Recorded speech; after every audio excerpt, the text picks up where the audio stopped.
Well, it's not till September. Well, Okay, the time is 6:30. We'll go ahead and open up the special city council meeting, call it to order. The Opens Meeting Act is posted on the back wall next to the agendas. This time we'll have roll call. Please vote for roll call.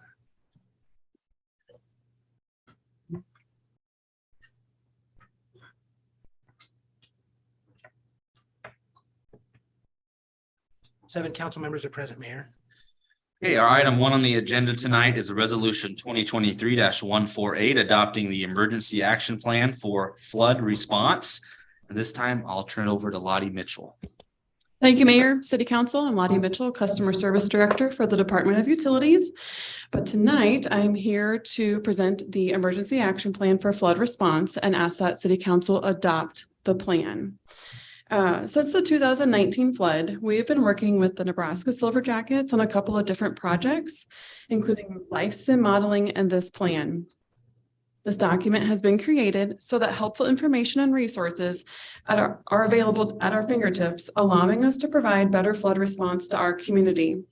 And here tonight is Derek Schreiner with the U.S. Army Corps of Engineers, Nebraska Silver Jackets, to provide a more detailed overview of the process used to develop the plan. So Derek?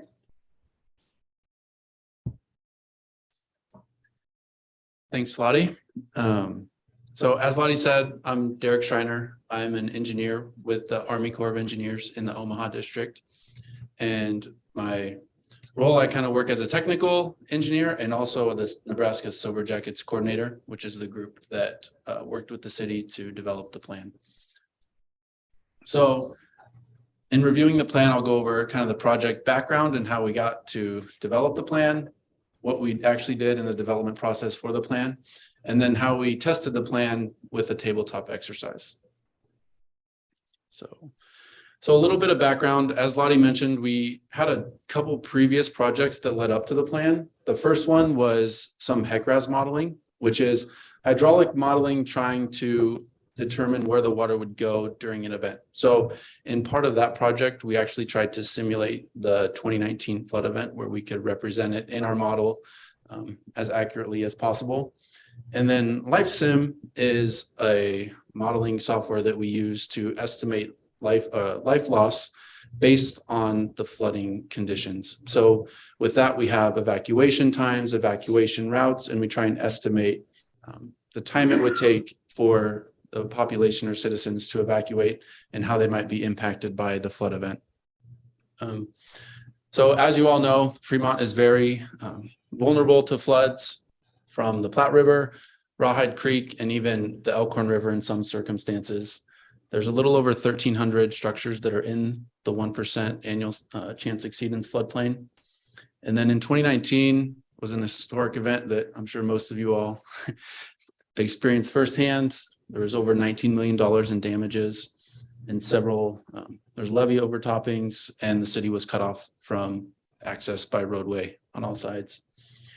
For our projects in Silver Jackets, we need to have at least 2 additional partners in addition to the Corps. So Silver Jackets is an interagency group with federal and state partners. And for this project, we had the Corps of Engineers, FEMA, the National Weather Service, and then at the state level, we had NEMA, and then you guys, the city of Fremont, and then also Dodge County Emergency Management as partners. So in developing the plan, we had several meetings over the course of a little over a year. Our initial meeting started at the end of 2021, where we reviewed the hydraulic modeling or how much water we expect during a given event and the LifeSim modeling results. And then we kicked off at the start of 2022. And then the 4 content meetings that you see on there is where we actually went through a guidebook that the Army Corps has developed to develop emergency action plans for flood response in other municipalities very similar to Fremont. So it was a great guide to kind of step by step go through that guidebook, which I have the chapters on the next slide. So we'll look at that in more detail. But for each of those content meetings, we split up the guidebook has some action items where it's developing a contact list, gathering flood tasks, things like that. And at each of those content meetings, we divvied up those tasks to the people participating in the development. And then we discussed it as a big group during each of those meetings. The LifeSim meeting is where we met with our economists who are running the LifeSim model. They provided some back and forth with the city to make sure that we were representing what you guys would do as far as notifying the public, evacuation routes, confirming where emergency shelters are, things like that, so that their model was as accurate as possible. And then once we had all of the content gathered and put together, we had one final meeting where we discussed some final steps and then discussed the tabletop exercise planning, which we had in January of this year. And then since January, we've been refining the plan and incorporating all of the feedback and changes that we decided to do from the tabletop exercise. So the development team that I mentioned that were part of the content meetings throughout this entire process was Dodge County Emergency Management, the Corps of Engineers, which included myself, the hydraulic modeler for the project, the economist who did the LifeSim modeling, and then we also had a representative from the Army Corps Emergency Management Group. And then NEMA, FEMA, we had a few different people from their response group and then also from their exercise group. And then National Weather Service. And then you can see we had great representation from the city of Fremont with the mayor, police chief, fire chief, city administrator, public works, public relations, planning, 911 dispatch, everybody that we needed to make the plan development successful. So I mentioned the guidebook that we have at the Corps that we used as a guide for this process. And all of the bullets you see on here are a different chapter within the guidebook. And so each chapter has specific tasks related to all of these items that we worked through in the process. So just to highlight a couple. So authority is just determining, when the mayor has the authority to declare a state of emergency, making sure that you guys have a draft declaration of emergency and things like that. The flood elevations and maps, that was where we really utilized the HECRAS modeling because we were able to tie some of the gauge information from the National Weather Service and USGS gauges to approximate what the inundation would look like at specific gauge heights. And then the LifeSim is where we used to help the emergency shelters, evacuations, determining what impacts there might be to utilities, critical facilities in the. So I kind of already mentioned these two a little bit, but these were the lead-on projects before the emergency action plan. We did modeling in HECRAS, where we had multiple breach scenarios. So as you guys know, there's lots of embankments, levees protecting the city of Fremont. And so our model represented all of those. And through our modeling, we did some different iterations where we said maybe one levee fails, but the other ones don't. What if the levees overtop, but they don't actually fail? We also ran a couple different sandbagging efforts. So if you guys were to sandbag in specific locations, what that might do to the flooding. And as I mentioned, we tied the inundation to the stream gauge elevations for the flood and action stages. So you guys have that information. And then in the bottom left corner of the slide there, you can kind of see a representation of what we're doing when I say the LifeSim model. So the top is what you guys would be doing in an emergency. And then the bottom is how the model represents that. So you have a hazard or an emergency that it's identified. The emergency management agency or the city would then figure out how they want to communicate that, warn the public. And then there's that warning diffusion of how long it takes to get that message out to the public, and then how long it takes the public to respond and decide if they want to take action or not. So that was really that LifeSim meeting where we made sure that all the parameters like the warning, delay time, and all of that is accurately represented in the LifeSim model. And then in the two figures on the right, you can kind of see an example of what the hydraulic modeling looks like. And then those hotspots are just one of the simulations of estimated life loss in the LifeSim modeling results. So finally, we had the tabletop exercise, which was an amazing attendance for an exercise like this. I don't think I've seen anything as well attended as this exercise.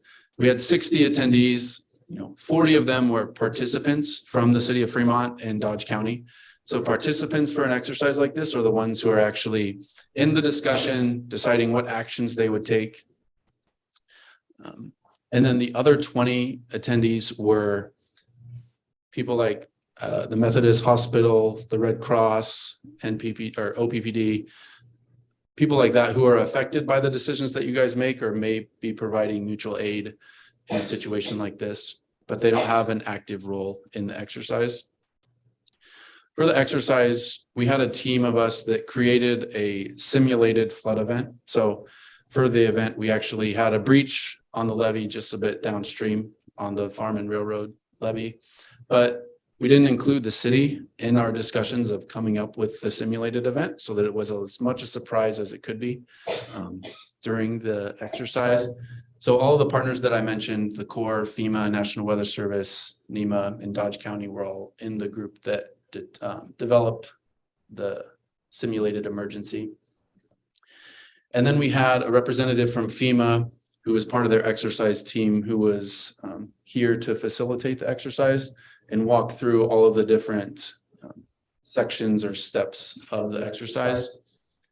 And then finally, we have a group at the Corps, that's the Readiness Support Center, that actually developed the video and handouts and all the materials that we used for the exercise, which I think helped everybody engage with the material a little bit. And then finally, we had some feedback session at the end of the exercise where everybody who was there was able to provide feedback. We had large Post-its on all of the tables where everybody could be taking notes on actions they would take and feedback to help improve the plan.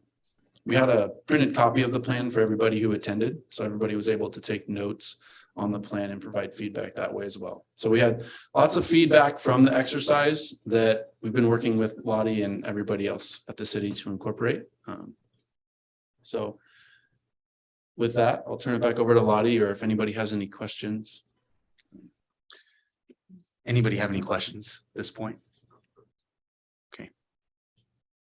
Thank you. Thank you, Derek, for your presentation tonight and for all of the time you spent with us and guidance and helping us develop this plan. This plan is a working document and it's peer-reviewed annually to ensure contact information is updated and new lessons learned are implemented into the plan for the next flood event. An additional benefit to having an emergency action plan is that we have the potential to earn additional community rating system or CRS points that could translate into additional flood insurance savings for our community.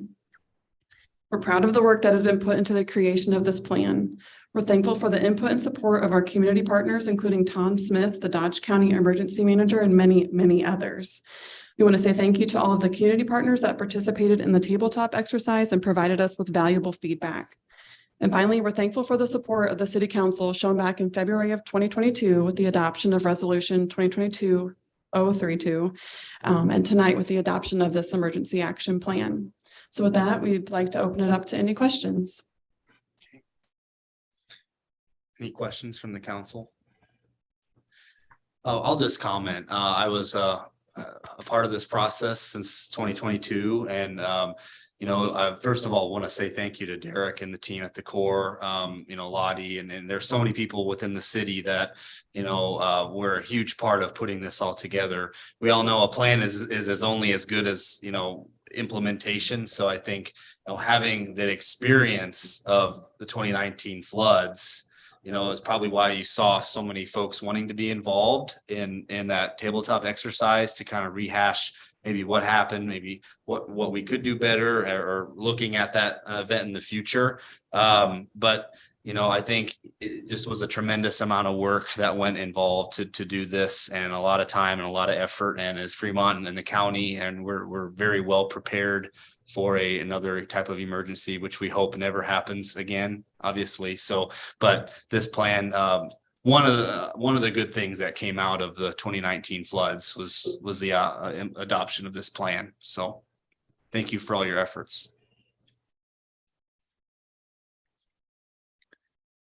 Any other comments?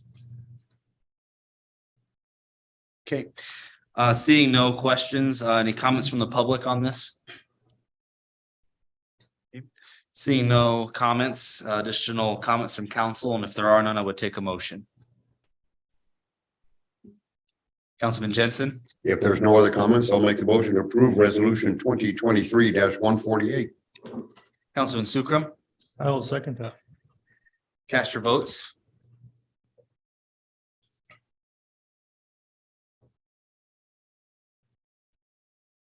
Motion carries 7-0, Mayor. Take a motion to adjourn the special city council meeting. Councilman Vaughn, So moved. Councilman Sukram, Well, second. cast your votes.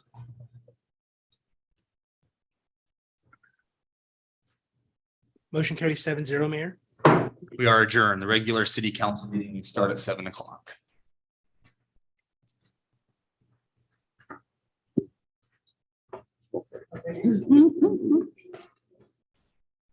I won't join you.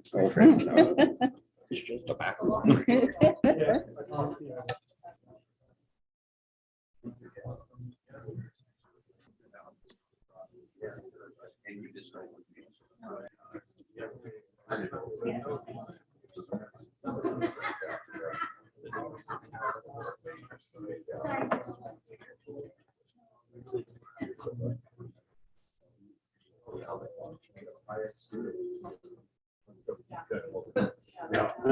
Driver behind. Yeah.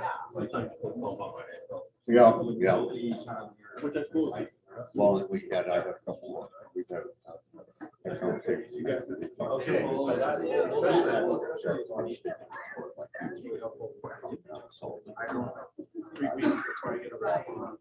At least in our knowledge, city has to do somebody else.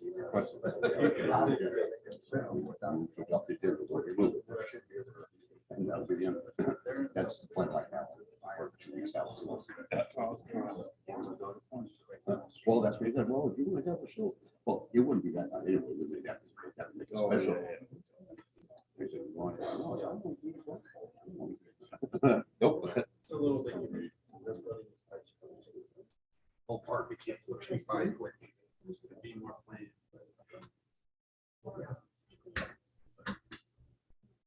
Very good. Thanks again. Okay. You checked it out. No hard questions. That's all you need. Good job.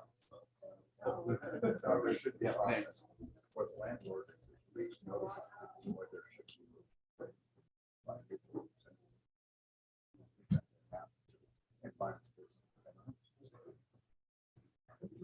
Yes, sir.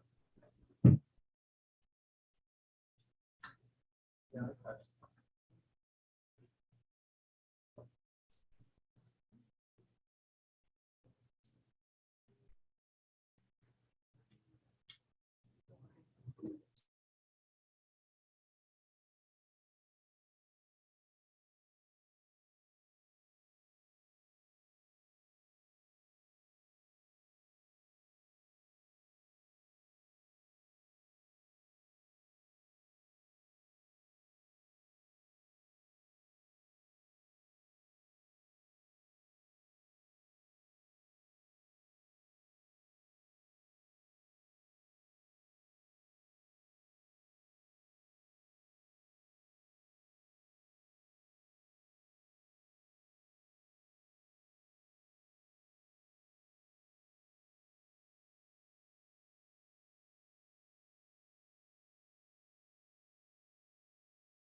Okay, the time is 7 o'clock. We will begin with the Pledge of Allegiance.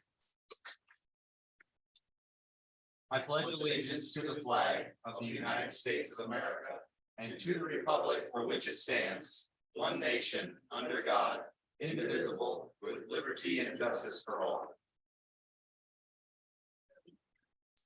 I'll go ahead and open the city council regular meeting. The time is 7 o'clock. The Opens Meeting Act is posted on the rear wall next to the agendas. This time we'll have roll call. Please vote for roll call. 7 council members are present, Mayor. Okay.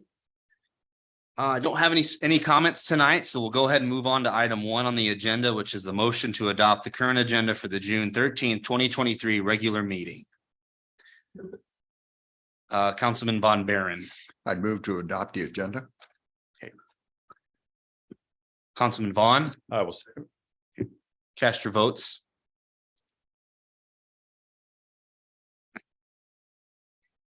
Motion carries 7-0, Mayor. Okay, moving on to appointments, which would be item 2 on the agenda. This is to move to approve the recommendation of the mayor to appoint Levi Entz and reappoint Robert Steenblock to terms on the Airport Advisory Committee ending June 2026. It is again my pleasure to bring forward these 2 appointments tonight. I have Levi Entz and Robert Steenblock. Levi would be a new appointment and Robert would be a reappointment to the Airport Advisory Board. I'd take any questions from the council.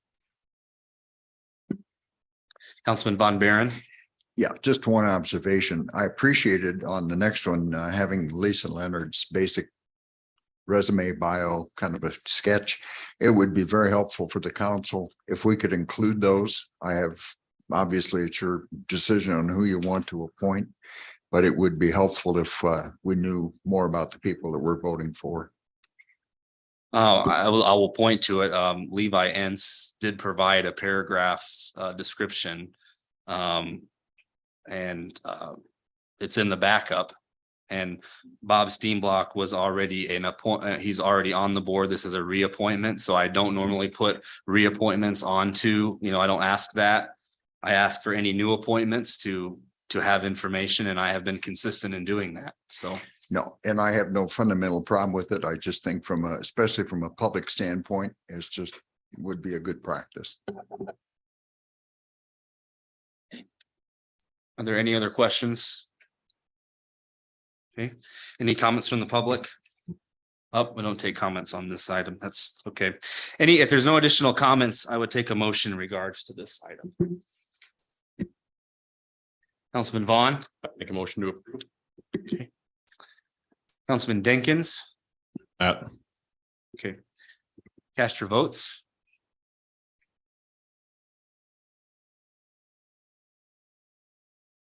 Motion carries 7-0, Mayor. And I would like to recognize Mr. Entz is here with his wife Tessa and their 2 boys. So thank you all for coming and congratulations on being on the airport board. Okay.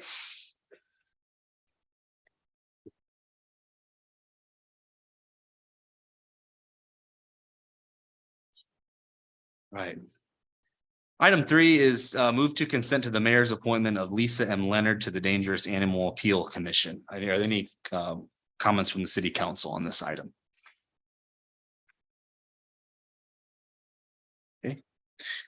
Seeing none, I'd take a motion in regards to this item. Councilman Sukram. I'll make that motion. Councilman Von Baron. Second that. Cast your votes.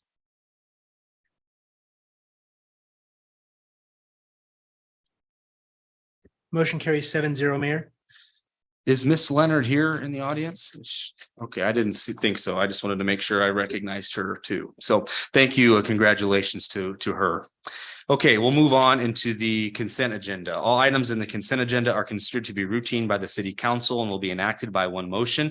There will be no separate discussions of these items unless a council member or a citizen so requests, in which event the item will be removed from the consent agenda and considered separately. Are there any items to be removed from the consent agenda by council or staff? Okay, items from the public.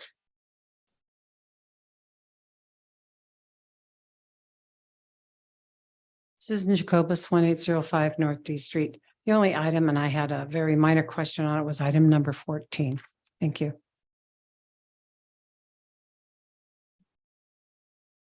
there any other items?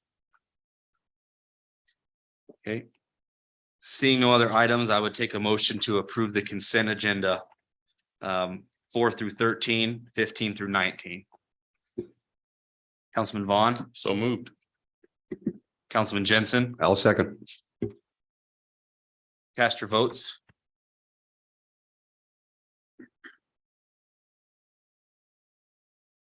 Motion carries 7-0, Mayor. Item 14 is resolution 2023-144 related to the updated USAR land leases and authorize the mayor to sign the updated lease. This item before you, or good evening, Council, Justin Zetterman, Public Works. Sorry, just ran downstairs, don't have my tie on, I'm a little embarrassed. This is just an updated lease agreement with the U.S. Army Reserve. They have potential plans to expand the size of the facility, and thus why we've enlarged the area. One of their other requests was just to make sure that the existing trail that we constructed is not within that lease area, so there's never any confusion on who should be maintaining it. And that's kind of how we arrived at the space that they have it. Happy to answer any questions. Any questions for Mr. Zetterman, Councilman Vaughn? As I understand it, essentially, they're going to maybe take up the left-hand side of the parking lot as you would turn into that dog park area. We would make extra provisions for more parking on the right-hand side, so to speak. Yeah, it will be moving the fence at some point when that might happen. Thank you. Councilman Von Baron, Yeah, just the detail item down, it said that the change in the leased area will likely result in the need for the fence along the west side to be moved. Is that our expense? Did they do that? I don't know that we specifically have an agreement on moving it, but we're aware of it in our. If it becomes ours, it's a minimal thing that we can do ourselves to take care of it. Just ballpark, what would it cost us to do that? I'm not. an Don't accountant. know fence numbers myself. But it's. I don't know, 300 feet. I don't know if that's $10, $15, $20 a square foot, but. Okay. $5,000 to Thank you. $10,000 at the most, I would think. Thanks. any other questions? Okay, comments from the public?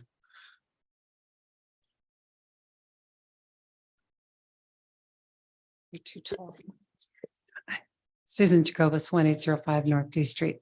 And thank you for allowing me to pull this. And the reason why I did, because I did talk with a few people who are frequent users of that large dog park. They do have large dogs and there's multiple. If you go by there different times of the day, you'll see it's pretty full. So that is what the question was regards to. It says to allow room for the necessary expansion, the legal description extends the east line of the existing fenced area to a point west of the gate leading to the airport property. What's interesting is that this isn't just a matter of moving a fence line. This is taken away from the only large animal or large dog run kennel area within the confines of Fremont. You don't have another spot that you've designated, which we could use another one. That said, this doesn't have just a fence. It has a small dog area to keep the small critters like my little ankle biter Charlie of 12 pounds away from my 65-pound horse and the other big kids out there. This is also a sprinklered area with spigots. So it's not a matter of just moving a fence. You're moving water lines as well. And this is something that has gotten a lot of use over the years. And there are several people that try to fill in some of the holes that some of our naughty puppies dig and pick up some of the poo that rascally guys leave behind and don't clean them up after their dogs. It's a busy place. And I would rather have this paragraph stricken and considered at another time so you understand how much is being taken. And if you're going to have an allowance somewhere else of city property for a dog park. You all know that we have a lot of pets in this city. We're paying a lot of money to have the naughty kids that get loose or allowed to roam free, kenneled and taken care of till owners claim them, etc. This helps alleviate some of that. They get their exercise. There is no other space within the city of Fremont of this size that our large dogs can actually run. So I don't take issue with this with the exception of moving it and not knowing how far you're going to move it and exactly what amount of space is going to be left. And that is something that the Parks and Rec should be involved in, as well as the other dog lovers in the city, including myself. Thank you. Any other comments? Okay, any additional comments from council? Councilman Sukram? Yeah, did I see Nick walk in? I was gonna ask Yeah, him. I but- think we kind of discussed this at a Park and Rec meeting. So if I may, Yeah. this was actually the lease that you have before you. Is it just? You saw a template in January. And it was Nick that was bringing it forward because this had already been discussed at length at a park board meeting before it came to council in January. So those considerations have already taken place. Yeah, that's where I was getting to. Mhm. Yep.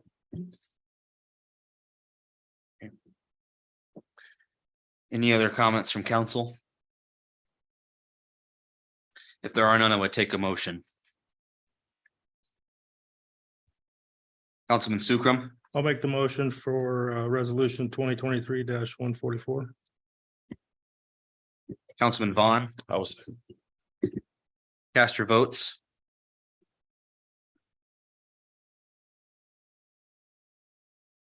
Motion carries 7-0, Mayor. Moving on to unfinished business, item 20 is final reading of ordinance 5640 on behalf of SCM 10X Fremont 23A for a change of zone from SC suburban commercial to GC general commercial on property generally described as Lot 1 and the west half of Lot 2, Deer 6th Edition, Fremont, Nebraska. Good evening, Mr. Mayor, members of the City Council, Jennifer Dam, Planning Director. This is the final reading on this change of zone. This is the one for the lot and a half that is zone commercial, suburban commercial that will have the drive-through restaurant on it and the lot adjacent to it. You approved the conditional use permit for that drive-through restaurant at the last meeting. I would be happy to answer any questions. Any questions? You, comments from the public? Okay, any additional comments from council? If there are none, I would take a motion to hold final reading. Councilman Jensen, With no further comments, I'll make the motion to hold final reading of ordinance 5640. Councilman Sukram, I'll second that. cast your votes. Motion carries 7-0, Mayor. We'll now have final reading. An ordinance of the city of Fremont, Nebraska, amending ordinance number 5427 as it pertains to the zoning map to rezone the property generally located at the southwest corner of Deer Lane and Elk Lane from SC suburban commercial to GC general commercial, providing for repeal of ordinances in conflict herewith, providing for severability and providing an effective date on final reading. Cast your final vote.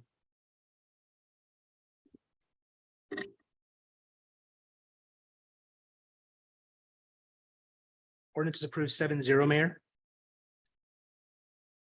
Item 21 is a final reading of ordinance 5642 on behalf of the city of Fremont for a change to the text of the Unified Development Code to establish a Port Authority zoning district.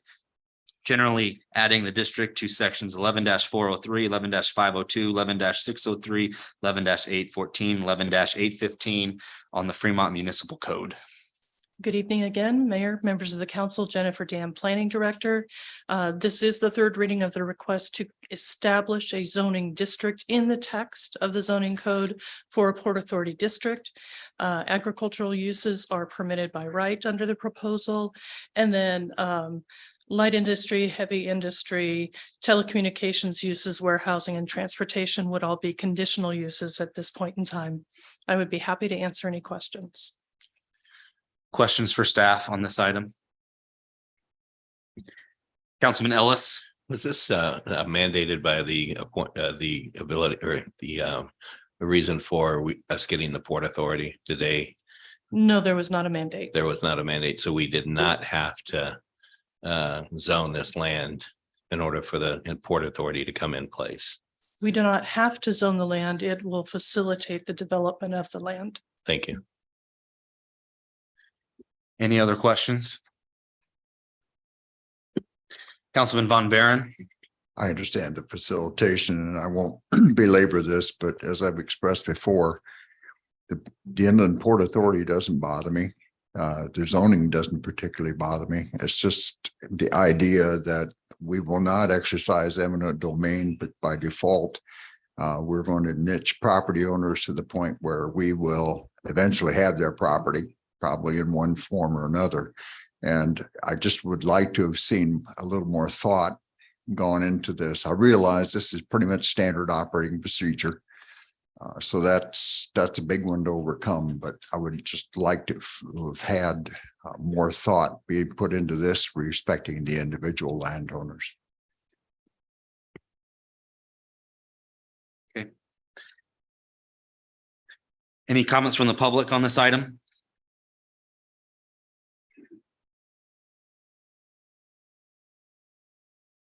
Brad Yerger, 2318 East Fifth Street. I only have a couple of minor comments as I looked at the changes to the municipal code and in particular the tables that are used.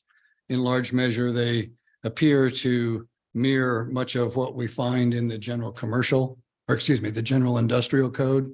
If you look at those two columns in the tables, they pretty much sync up. One of the questions that I would ask for you is whether your expectations in a port authority, you would expect the number of trucks going in and out of that facility to potentially need fuel, repairs, truck wash. Those are all kinds of things that when you go to major truck ports, those kinds of things are usually available on site. And if you look at the tables, those are dashed out. Therefore, they are not properly to be zoned in this as I would read the tables. I would question whether or not those at least ought to have been conditional uses or something that could be applied for if someone wanted to put in those kind of facilities to service all the trucks that are coming in and out. Just an observation. Okay. Are there any additional comments on this item? Okay. Any additional comments from council? Councilman Jensen? I just asked Jennifer if you can speak to the issue there. Sure, we don't have any specific clients in the area at this point in time. It could be high-end manufacturing. It could be more distribution and warehousing. So until we know more of those specifics and then also specifically how the area will lay out, we just want to create the district, establish it so that it's known what's planned in general for that area at this point in time. We can always amend the ordinance as appropriate in the future. Additional comments from council? Okay. If there are none, I would take a motion to hold final reading. Councilman Vaughn? So moved. Councilman Jensen? I will second. Cast your votes.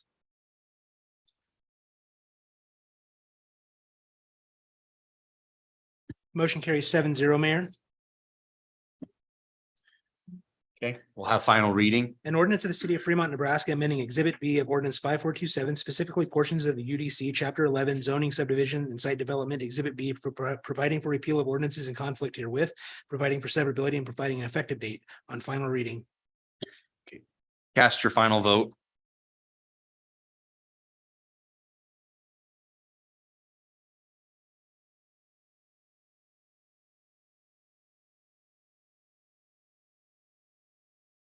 The motion carries 6-1, Mayor.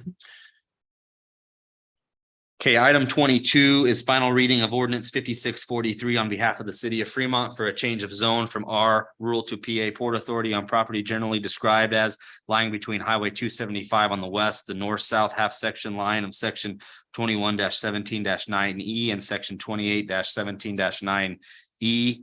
On the east, the Union Pacific Railroad on the north, and the south section line of section 29-19-9E and 28-17-9E, Dodge County, Nebraska.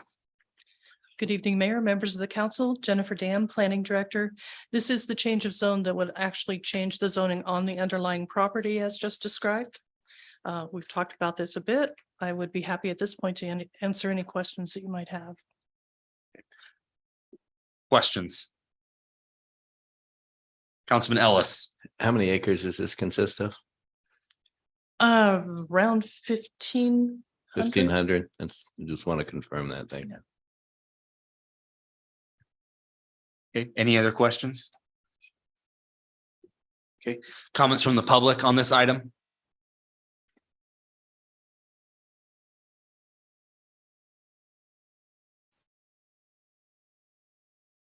Hi again, Megan Skiles with the Greater Fremont Development Council. Our address is 1005 East 23rd Street. I'm the executive director there, and I'm just here again today to offer support from the Greater Fremont Development Council for this change of zoning.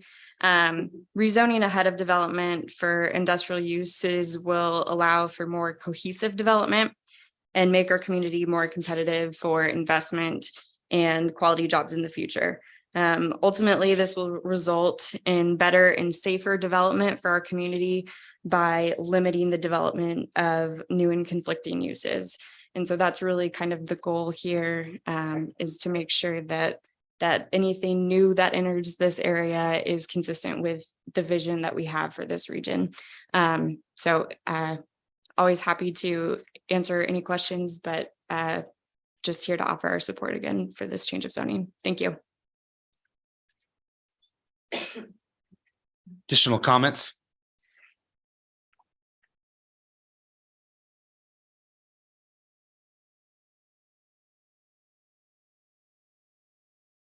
Good evening, Michelle Morgan, 315 South County Road 26, Fremont. Agenda 22 is not about the Port Authority establishment. This is about the premature rezoning of 1,500 acres from rural to Port Authority. This is about making my home and 6 other homes non-conforming. This is about you and the Planning and Zoning Commission taking away from me and the other homeowners the right to decide for ourselves what to do with our home and land.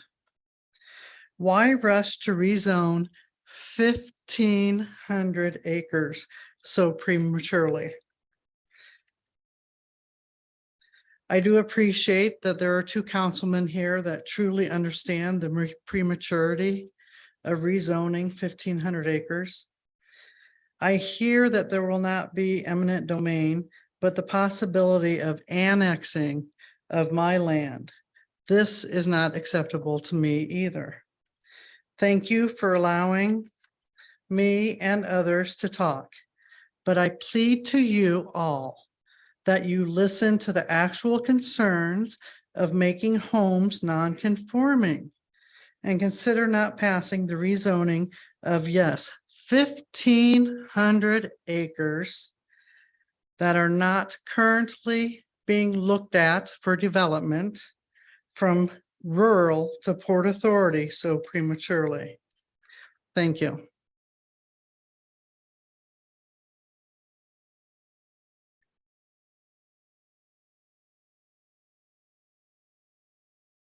Susan Jacobus, 1805 North D Street here in Fremont. Rezoning 1,500 acres. In the back of your mind, one would have to say that this is kind of a push. You cannot use this property for anything else. You're limited, as it now exists, to do anything more with your own property. To tell somebody, well, you can put new kitchen cabinets in, but don't tear up the tile, don't rewire it, don't replumb it, because that's going to cost too much, going to exceed the value of your home, and you can't do that. Tornado goes through, takes it out, can't replace it. And that's fine, but this is 1,500 acres. This isn't 80 acres like Tech Park, because you know, if you build it, if you reserve it, if you put it on the map that this is the zone, people will just flock to it and buy it. Infrastructure, where's the cost at?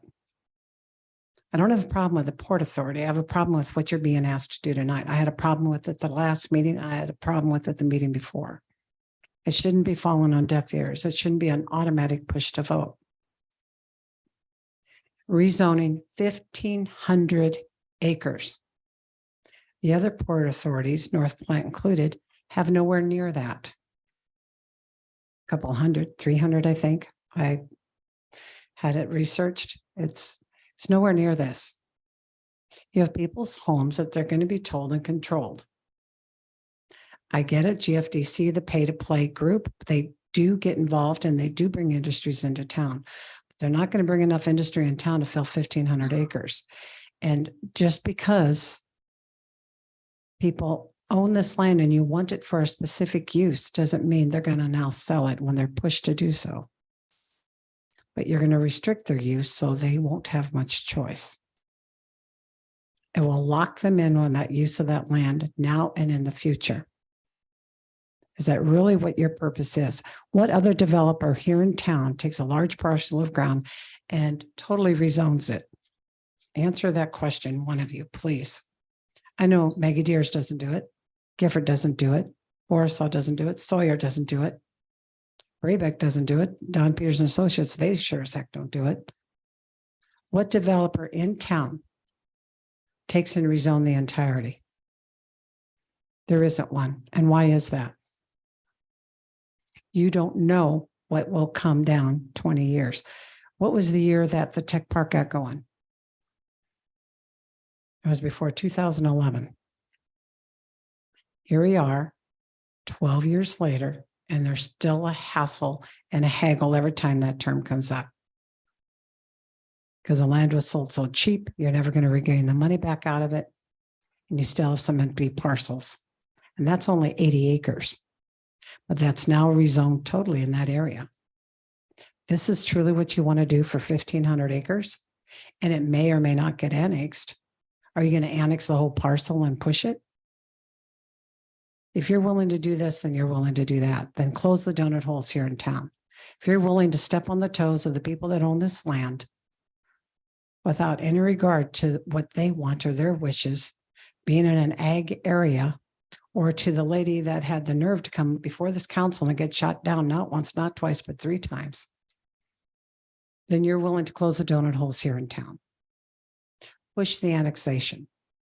You say you're not going to do it unless somebody asks it because historically Fremont hasn't. Well, this is a strong arm of the law right now.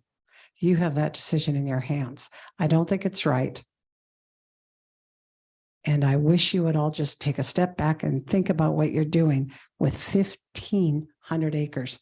All of this land doesn't abut the railroad ties. And that was the important part of Portland Authority, access to the rail and access to 4-lane. That is important. But who is signed on the dotted line right now? Who has purchased property? It hasn't been. Just because you build it doesn't mean they will come. Just because you rezone it doesn't mean it will fill up. And it won't fill up probably in my lifetime because I'm at retirement age and beyond, as is a few of you. So I'm just saying, do you really think this is the right thing to do for the people that are out there right now? How fast do you think this is going to develop? If the people are signed on the dotted line, then go ahead, rezone it. But if they haven't, then what the heck are you doing tonight? It's designated for the land use. Wait until it's sold and the purpose is defined. Thank you. Additional comments?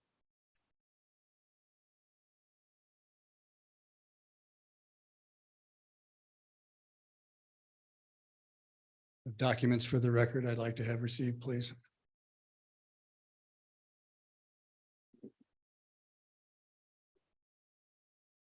Oh.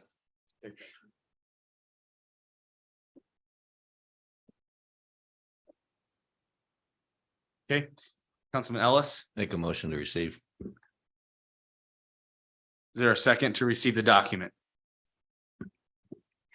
Councilman Von Baron, I'll second it. cast your votes.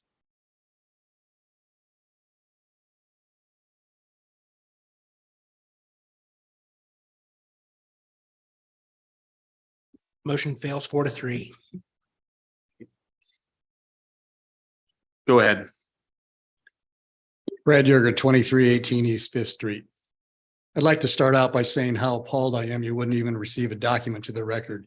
Those council members that voted no should be ashamed of themselves before it even gets discussed. But let me start by saying this, and I won't reiterate some of what's been said, but I am truly sympathetic to Ms. Morgan, who has taken an enormous amount of time to come to Planning Commission. As I understood, Planning Commission struggled with this a lot. She came to council meetings, been to every one, to speak to you. She spoke to me too, and I used to sit where you were. What I heard her say was quite emotional, if you think about it, and if you put yourself in her place as a property owner in this area, would you treat yourself the way you're treating these farmstead owners, and in particular, Ms. Morgan, who has been here to tell you what's happening specifically to her? As I understand it, the Port Authority does not have eminent domain rights. Now, if the city annexes, they do, but the Port Authority does not. Rezoning, we've been told, will change all of their properties into non-conforming. What Ms. Morgan told you at the last meeting was she can't even go to the banks and get loans for what she might want to do to her property because, quote, it's going to be non-conforming. And why are they concerned? Because it doesn't make good collateral. Equity loans might be out of the question. So if you did want to do some things to your property, which they've been told, well, you can do them with a non-conforming status. Yes, but it takes money. And if you can't get money, you now are penalizing her specifically in being able to do that. To me, that's tantamount of doing an end run around eminent domain, because with the assessor's discussions with her, that it will just drive her property values down over time. Even if she decides to sell later to the Port Authority, she's going to get even less than she would have gotten initially. And she is not required to sell. I want to reiterate, she is not required to sell.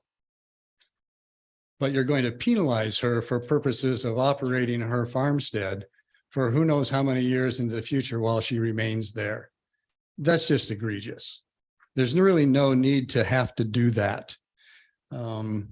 You can work around her, and it's already been said tonight, you work around, and we do this all the time in the city of Fremont with all the other developers.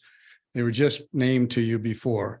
We don't and shouldn't treat her and these others any differently. I think she gave a proper example of the way the public should come before the Planning Commission and the council and appeal their case.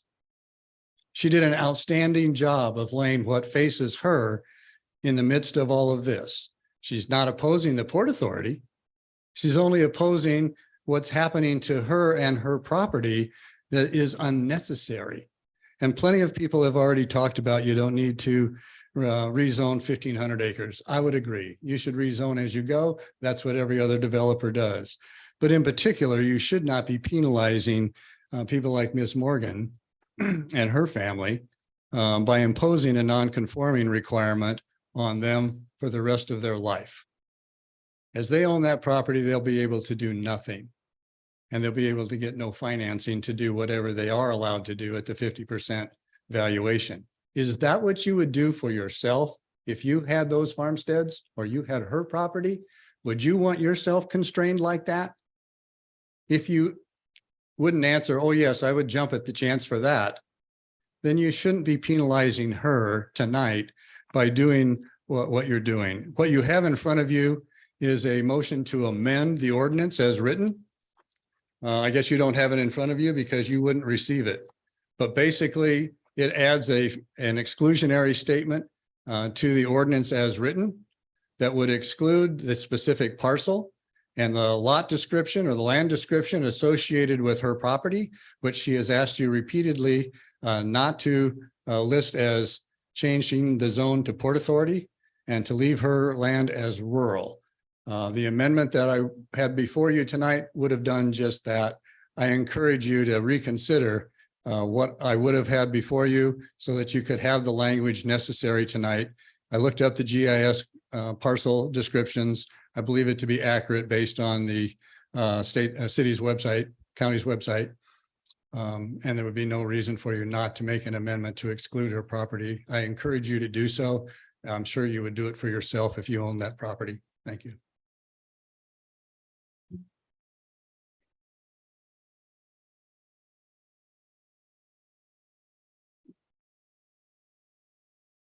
My name is Barb Bushy. I live at 2037 East First, Fremont, Nebraska.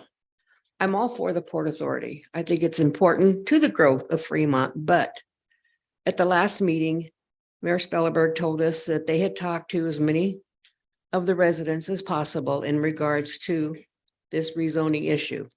I don't know that all of them were. And I would also like to know, were they all explained that this non-conforming thing is what they would have to go through in order to add a room to their house, put a shed up, put a building up, whatever.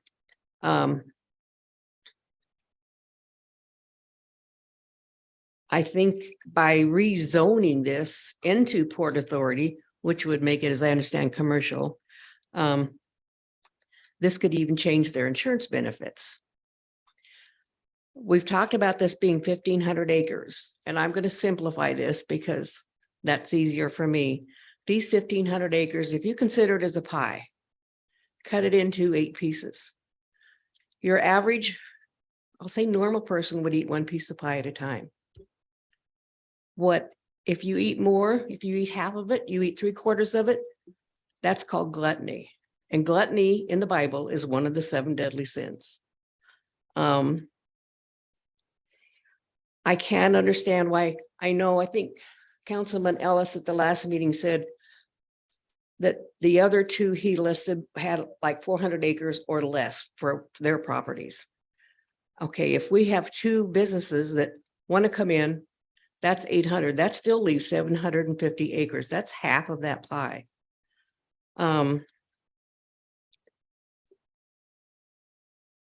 A wise person would certainly not eat, like I said, all of those at one time.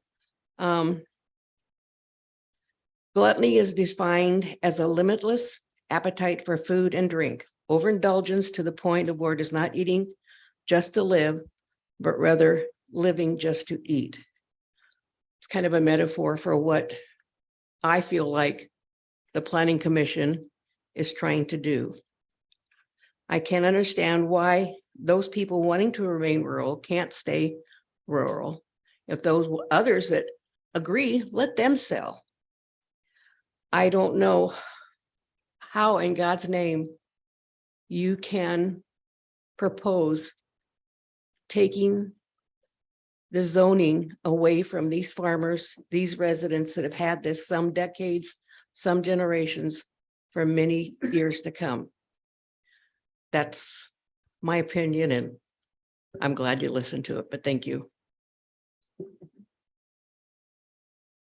Additional comments?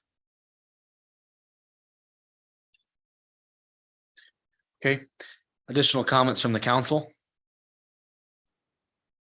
Councilman Ellis? One, I can't believe this council would not even vote to bring in a document that was given to us by the citizens. That is a disgrace. 2, 1,500 acres. It was brought to my attention by a citizen that Omaha had a 1,500 acre industrial park. Everyone knows Omaha, south of I-80 to L Street, 84th Street to 42nd Street is equivalent to 1,500 acres. It took generations and generations to fill that park. And I just think this is such a large amount of land. North Platte, 300 acres, Bellevue, 300 and some acres. They're already owned by people that wanted this to happen. So we're definitely, cutting edge here where we're 1,500 acres, I just think is way too many acres. I think a 300 or 400 acre would simply be enough to entice, just like North Platte and just like Bellevue, entice somebody to come in. And my gosh, 300 acres would put a large complex in there. So again, I'm going to vote no on this tonight. I'm not against the Port Authority. I'm against the 1,500 acres. Councilman Von Baron. I've not collaborated with Councilman Ellis on this, but I have to echo his sentiments in a different form. We're in an era when government sees what it wants to do as the most important thing. We can call it the greater good. We can call it the general welfare. We can call it a lot of things. But over time, little people get forgotten. Increasingly, government is taking the attitude, and I understand the attitude here. It's going to make it easier to develop. It's going to be more enticing if businesses are certain of what's going to happen. But that's largely the problem. There's no allowance here, and there could be an allowance here for what will happen to the individual property owners. And it just bothers me. I know there's no intent here. There's no malicious intent, but in effect, we are bullying these landowners with an advanced plan. And I don't need to belabor the point, but this, who knows how many years this is going to take to unfold. But oh, by the way, from day one, you are going to be in a conditional use zoning area. It just bothers me. I'm not against the Port Authority. I'm not against the fundamental concept of the zoning, but it bothers me that the city will take, as most government entities are right now, its own interests as preeminent over a few private property owners with no regard. I mean, I could understand this if we had given them some timing. As I say, I don't think we've thought this out. I think there are other ways to do that. But it bothers me that we have basically taken a shortcut for the city's efficiency, for the Inland Port Authority's efficiency. And in the process, we are walking over some individuals that I think we could have taken care of. So personally, I just can't support it. Thank you. Any additional comments from council? Councilman Jensen? I'd just like to say, I don't think there's anybody here in council that relishes the thought of restricting use on anybody for their land. But and as far as 1,500 acres goes, Fremont's in a pretty good spot right between Fremont and Omaha, between Omaha and Lincoln. Or a lot of people might want to develop in there. And this isn't something that's going to happen tomorrow. As far as putting up sheds or small buildings, I don't think there's any issue with that. It's the issue of somebody coming in and wanting to develop it and turning it into something else and then having to come around and change it out. I do have sympathy for the owners in there. Their land will be able to be used as is for quite a period of time from now on, I would think, and I am supportive of this. Okay. Any additional comments? Councilwoman Lathrop? As I understand this, all of the people out there had been contacted and they've signed memos of understanding. So this isn't a big surprise and it's not something new. Am I mistaken in my thoughts there? We've been working on this since, 2021. And I said this the last meeting, so I don't want to repeat myself, but this was a part of the comprehensive planning process. This was a part of our land use map. This was, a part of working through that area and the development of what this area is going to be for the future of Fremont, and the comprehensive plan went through that. There has been a lot of information out on the Port Authority.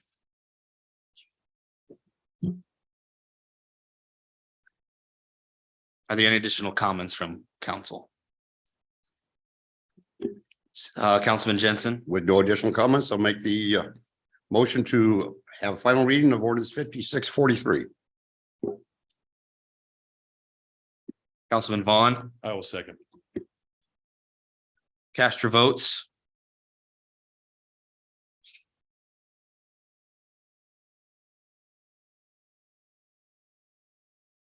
Motion carries 5-2, Mayor. Okay. We'll now have final reading. An ordinance of the city of Fremont, Nebraska, amending ordinance number 5427 as it pertains to the zoning map to rezone the property generally located between Highway 275 on the west, the north-south half section line of section 21-17-9E and section 28-17-9E on the east, the Union Pacific Railroad on the north, and the south section line of section 29-17-9E and 18-17-9E, Dodge County, Nebraska, from R rural to PA Port Authority, providing for repeal of ordinances in conflict herewith, providing for severability, and providing effective date on final reading. Okay, cast your final vote.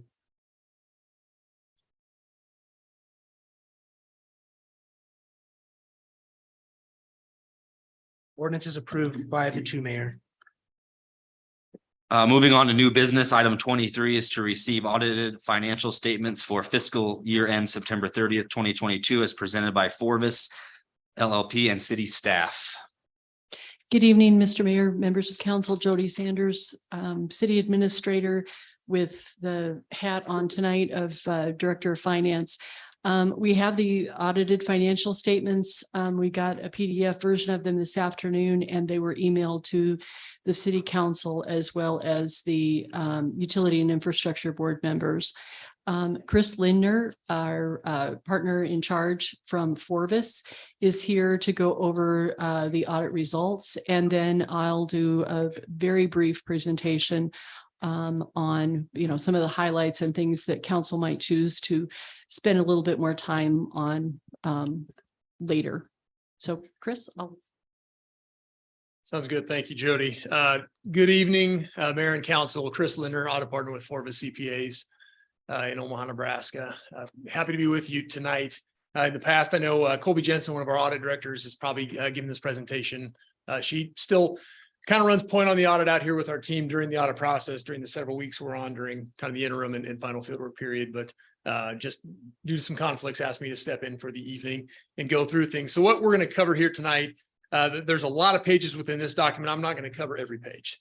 In the email you would have received, we received this required communications, kind of the communication letter, the management letter, a little more of a presentation style format than what you've seen in the past, as well as the financial statement or the audit report.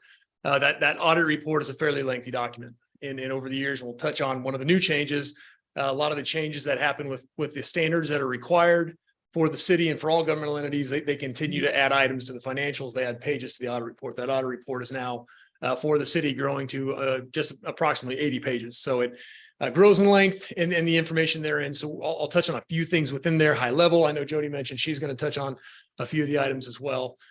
Within that document, I'll talk about our opinions. If there is one section of that document that you're able to maybe spend a little more time on, is kind of the earlier part. It's maybe roughly 10 pages. It's the management's discussion and analysis. And it's a condensed format of the financials. And it's a little more of what we'll call a layman's read of the financials. The numbers, the financials themselves, the footnotes are very accounting heavy. We always talk about they're written in accountanese. So really the city staff and the accountants can understand it, but it's hard for people that maybe aren't in that day in and day out to understand what exactly is there. That MD&A is written a little bit better because the standards allow a little more of a flow to that, provide some information of what happened year to year, maybe a little bit of information about what the city anticipates as well in the future, where the footnotes have to be, more prior historical looking. That MD&A can kind of be forward looking. So if you're able to spend some time with that document and don't want to read the entire 80 pages, I'd recommend that early part. Within these slides, a couple of the required communications. And so the first few slides I'll touch on here briefly, kind of talk about what are our responsibilities as the auditors and what are your responsibilities as governance as the council. So, as the auditor, my role is not to create the numbers. It's not to create the financial statements. It's to come in and audit them. And so the management team here at the city does a good job of getting them together and providing them for us for audit. And we'll touch on those. My job and my team's job is to come in and place that opinion to say, at the end of the day, are these financial statements in accordance with what the standards would require? And then as they get provided to the various users of the financials, the council, rating agencies, bondholders, others, are those financial statements in accordance with GAAP? Can they rely on them? And so we placed that opinion based on the testing that we performed. We did provide an unmodified or a clean opinion on those financial statements, noting that they are materially in accordance with GAAP. So the highest level of assurance for the city on those financial statements.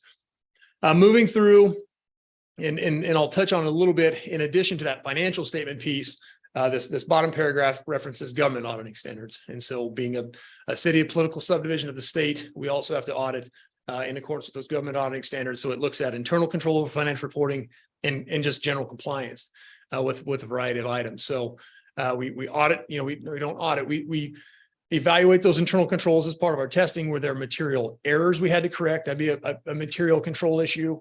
If as part of our testing, did we identify something from a non-compliance? So an example would be if the city were investing in items that state statute said that you would not be able to do, that would be an instance of non-compliance we'd have to report. So that second opinion is in the back of that lengthy document, does not note any material weaknesses, significant deficiencies, or these instances of non-compliance. So kind of a clean opinion from that standpoint as well. On the next slide, Jody, if you want to flip down, just talks about, the responsibilities of the city and the council. And that's really where, we place an opinion on those financials. We say they are materially accurate in accordance with GAAP, but the responsibility of those financial statements really still rests with the city and governance. So noting, you need to be comfortable with the financials presented to you and the audit work performed therein. As you go through the next slide down, I mentioned that government auditing standards piece. That's that one of the opinions in the back. The other opinion then in the back, in addition to the financial statements and that internal control and compliance, we also have to look at some of the compliance around the federal dollars. So as most cities do, the city receives a variety of federal funding and expends those dollars. And depending on the amount of those expenditures, some specific testing is required as well to make sure that those dollars are spent in accordance with what the grants or what those federal awards would require. So based on the kind of level of expenditures for fiscal 22, the CDBG, or the Economic Development Grant Program, was tested in a variety of different tests from reporting and what the actual expenditure was and tracking and monitoring those things. We identified no instances of non-compliance as a result of that testing as well. Moving on to some specific items in the financials, just to note a few things. So as you're looking through that document, maybe a few things just to pay special attention to. First, the significant accounting policies. And here we know one thing to say, were there any new accounting standards that if you looked at last year's and looked at this year's, what would be different? There was one new accounting standard related to leases this year. And that, again, was for all governmental entities, and depending on the entity had maybe more of a significant impact or less. For the city, for a variety of its funds, had items that were maybe lease agreements that the city was receiving money. And in the past, that was just income as it came in the door. This standard said, well, you need to look at the term of that. And if it's a long-term item, you have to book a long-term receivable, something that's going to be received over time.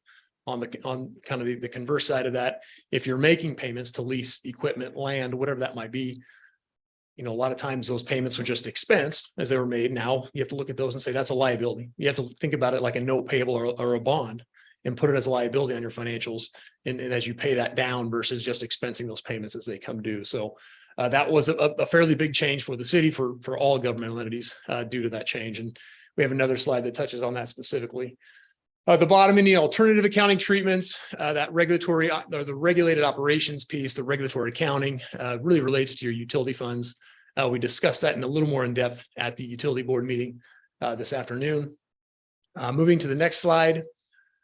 Any items in the financials that require some more estimates or subjectiveness, we want to make sure those are things that you note.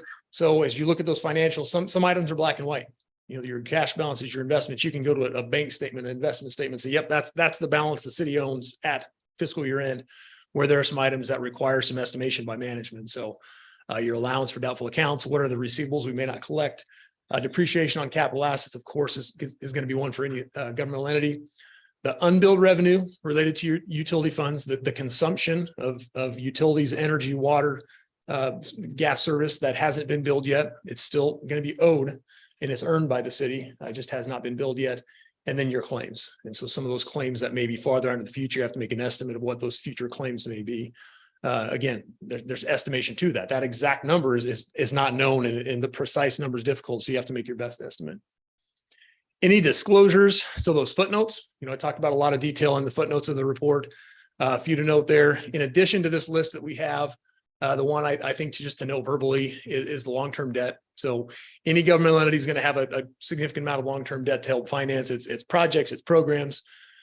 Usually not as much from an operation standpoint, but understanding what those debt instruments are, what are the repayment terms, and then also kind of what is the debt maturity of that into the future. So you understand what is kind of the debt burden on the city in future years.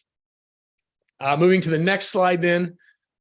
This is the one I touched on a little bit with that lease standard. And so this is where there was that new standard this year, and it really was a significant lift from the folks here at City Hall. For having just not to determine, once they identified what needed to be recorded, that calculation was one piece. The other piece of that is just almost looking at all the contracts and agreements the city had and said, what really qualifies as a lease? And that, there were dozens of leases, or I'll say dozens of agreements that had to be evaluated. Some as you looked at them and said, all right, they don't meet the criteria, we'll continue recording those as we had before. And some of them now fall into this new lease standard and had to be recorded differently. But that evaluation alone required a significant amount of time, a heavy lift on the part of city management here to identify what contracts might be out there, then read and evaluate them all. And then once you've identified what was a lease, now we have to determine the accounting for it. So significant new standard for the city. As part of the audit process, so if we come in and we do audit testing, we have changes to financials, we would report those. We don't have a long list of adjustments. We were able to just provide some bullet points of a few of the areas where we had some adjustments. So several funds had some of these related items. So investments and investment return, accrued interest, I believe is where that was, just kind of marking things to we'll say, truing the balances up to the statement balances at year end. And then related to the governmental funds, as you look at some of the revenues and then what's considered earned versus unearned or unavailable, and just truing some of those balances up at year end as well. If you had items as part of the audit process, if we looked in from a materiality standpoint, it met a threshold where we had to identify it and propose an adjustment to management. And depending on the nature of that entry and what it would impact, and then also materiality, if city management deemed that they did not want to post that, if it wasn't going to have a recurring impact in future years as well, they would make that determination if they wanted to post it or not. As an auditor, then if city management had that and then they said we're not going to post that, if we deemed it material, if it was material enough that we felt they had to and they didn't want to, we'd have to qualify our opinion. So there were a few adjustments, and we have that list attached to the back of this document. As you get into them, I'm not going to go into them in detail. A lot of them are items that were prior items that had to be kind of reversed and say, what would the current year impact be? I'm not going to touch on them in a lot of detail, but again, from a materiality standpoint, as the auditor, we do have to make that determination. If they were going to have a material impact, they needed to be posted. So we felt overall, they did not have a material impact or did not misstate the financial statements by not being recorded in the financial statements. The next slide is just some other communications. So attached to this document as well is an 11-page letter. So kind of the final steps of the audit process, management has to really represent, to take responsibility of those financial statements, has to sign a letter basically saying we've provided you with all information. We represent that these are all the transactions that the city has entered into. We're not hiding information from you, in a much more lengthy version of that. So that letter is attached. If you want to review the various points and representations therein, that letter is included here. And then we do have one bullet related to any control items. So not material, not a material weakness, not a significant deficiency. When we have audit adjustments, you look to say what controls could be in place to identify those areas in the future. And so we do have that as items that we discuss with management as potential controls to kind of just maybe close the control structure and catch those items in the future to prevent future audit adjustments as part of the process, but not as noted there, that the last part, not considered material weaknesses or significant deficiencies. And at the bottom, just any other matters. Really the one to note, that bottom one is just one about maybe more of an efficient solution that we've had some clients use that helps with the financial reporting process. like I mentioned, that 80-page document is a lot of information, just getting the numbers and there's a lot of funds that the city has. There is a reporting solution tool that's out there that could help with that. That is something that's a commercially available item, so would have a cost to it, but has helped some of our clients help just with the financial reporting process and getting things, from the general ledger, from the system into more of a reportable standpoint. So just maybe a thing to consider for management and council, and that bullet above that is another new standard. So I mentioned, the past few years, every year we've had a new standard we've had to evaluate. Last year, there was one related to fiduciary items. This year was leases. Next year is this item around what they call subscription-based IT arrangements. So as you have governments now that aren't purchasing software products, they're maybe paying a subscription. So whether that's, not always just accounting software, but with our utility folks, sometimes there's forecasting softwares, there's a variety of different softwares, IT type products out there that instead of, in the past where you maybe have one significant outlay to purchase that, you now have more of a hosting or a subscription based arrangement. And so you maybe pay $50,000 a year for 10 years, kind of following the lease standard. You'd say, look at that and say, well, we have a 10-year commitment. So that now becomes a liability. And so that's really what this standard is doing. It will have an impact on the city. It looks like it's going to have an impact on all of our governmental clients from that standpoint as well. So just something to note for the future. That will be a fiscal 23 item as we look towards getting that incorporated in the financial statements. That's really what I want to touch on. The remainder of this again is the attachments that as you review, if you have questions, I'd be happy to answer.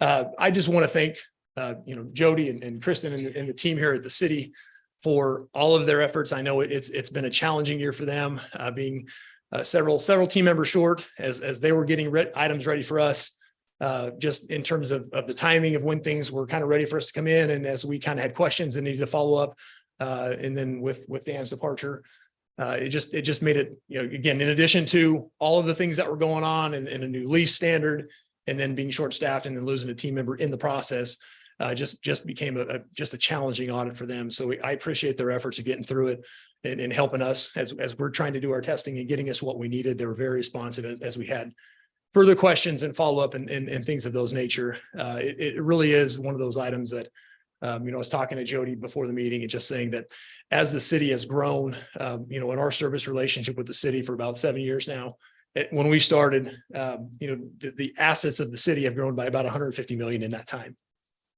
And so just the growth from that standpoint, the debt from a governmental and business type or enterprise funds has about doubled in that time as well, funding some of the projects and a variety of things that you have going on in the city of Fremont, which is fantastic. Those are, I don't want to say problems, those are good challenges to have because that means you're growing, you've got things going on.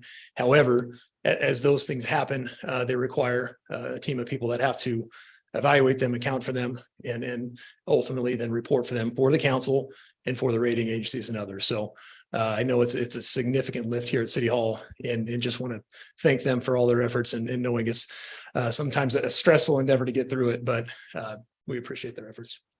With that, I don't know if we want questions for myself or if Jody, if you want to touch on a few things first.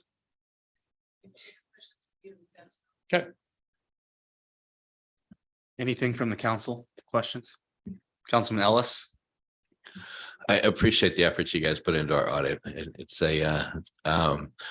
what my concerns are is last year we got this, we're improving. Last year we got it in July. This year we're getting it in June. It's actually due to the state in March. Is that correct? The initial deadline of the state is March 31st, correct? Now, how many cities missed that March deadline? I don't know the number offhand. I guess there are, I would say several in the last few years, that number has increased. If you talk to the folks at the state auditor's office and a lot of the issues they're seeing around the state kind of mirror of what some of the challenges have been here at the city of just having some folks that just aren't in, they don't have the adequate staffing to get things done for, the auditors to come in and get the work done and get tested and issue the opinion on time. Okay, so the delay, was it mainly on the city's lack of staffing or was it on your guys' side as well? Or why was this 2 months late, 3 months late? I would say, and I'll take a little bit of the responsibility as well on our end. We're several people down as well. As we look, I lead our government team at the firm and we, we're down a few team members. And so it's just a matter of a little bit of a culmination of events as we were needing items to complete our testing. If, as we are, in earlier, later in winter, early in the spring, we have a team of people scheduled. If some of the items weren't ready for us, we had to push some things back, and then it just becomes later on our end as well. So I think it's a little bit of, I will say a little bit of both in terms of responsibility for it, but I will take some of the responsibility for, not having it on time. So one of the items you mentioned, and that is your responsibility as the auditor to come up and look at the note or the numbers and everything. But ultimately, it's the people sitting in front of you's responsibility for this audit. Am I putting words in your mouth, or is that kind of what you said? So correct. No, that's a great statement. As the auditor, we're placing the opinion so that as other users of the financials look at it, they'll say, are these following what gap with the standards would say or not? And that opinion will tell them they are. The responsibility of the financial statements, though, rests with city management. Yes. Would you expect us to feel good about these numbers, just getting these documents an hour ago? I can understand that concern. Understanding that you may want more time, and that's something, I guess, that is not up to my decision. I know we wanted to get this presented to you, so you had time, not to have time, but so that we could get it issued back to the state sooner than later. I know it was given to us after that was given to the state last year, I believe. So I'm just going to ask for this thing to be continued once we get to that point, because we were just given this an hour and a half ago. I haven't cracked it. And for me as a councilman to have that responsibility on my shoulders, I'm going to ask that we consider continuing at least the acceptance of this audit. That way it can be in the backup so the citizens can get access to this, because right now it wasn't even in our backup. So it's not available to the citizens of Fremont as well. So I'll release the mic and let everyone ask. Thank you. Any other questions from the council? Councilman Von Baron? Yeah, just brought up something I'd like to clarify, because I understand this is a motion to receive. Is that correct? So does that, and I guess it's the same thing that bothers me. If we're responsible for this report, does that mean we accept this report, or will the formal acceptance come at a later time? Because I think it came through at 5:22 this evening, and obviously I realized the constraints and demands on time, so it's difficult, but it would bother me if I was giving this my final approval basically with no chance to look at it. Right. And that, I'll clarify as well. I believe I maybe have misspoke that the responsibility of the financial statements is part of management's kind of their representation of it. I believe the council is just being asked to receive or accept. Yeah, that's correct. This is an opinion-based report based on documents received by the accounting firm. So council won't be able to make any changes to it. It's just adopting it so that we could submit it to the state and affirming that it's accurate. Just trying to clarify. So if we are formally responsible as a council for this report, at what point then do we say that's okay? We sign off on it. Receiving it. So we are giving it our formal approval tonight by receiving it. Well, what else would you want to do? Would you want to deny it and hire another accounting firm to come back in and look at? No, not at all. What I'm just trying to understand is, and I asked this question of the administration last week, just saying, will we have time to see this? And so my only point is, if I'm going to be held responsible as an elected official for this report, I'd like at least some time to review it or understand it, because I've, 80 some pages, and I have no clue. I think I've got a pretty good idea of what's in them. I'm not questioning accuracy. Have no real concerns. It's just formality of us legally saying that, hey, this is okay, when with a document that we've not looked at. I'm not sure what you want to accomplish, but it's your prerogative to review it before receiving it, then that's up to you as a council member. Well, and I was picking up on Councilman Ellis's comment that it does seem to make sense to continue this to at least give us an opportunity, maybe till the next meeting. Is that a motion? Yeah, I'd like to make that motion. Just see where the council stands on that. Motion to continue it to the next meeting. Is that Please, yeah. okay? Councilman Ellis, Councilman Von Buren. I would like to second that, but I don't, before we second and vote on the motion, so maybe I could ask you to remove your motion right now to get Jody Sanders' input on this, and then I would like to continue it so that we can evaluate the report and then bring it back and receive it next time. I'll withdraw my motion.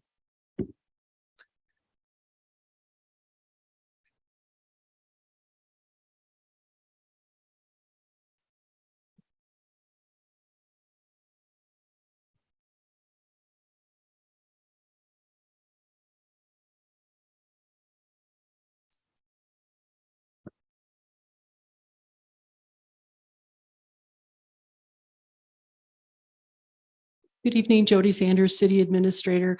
A couple of points as I discussed with Councilmember Von Buren. Your task here tonight is simply to receive the report.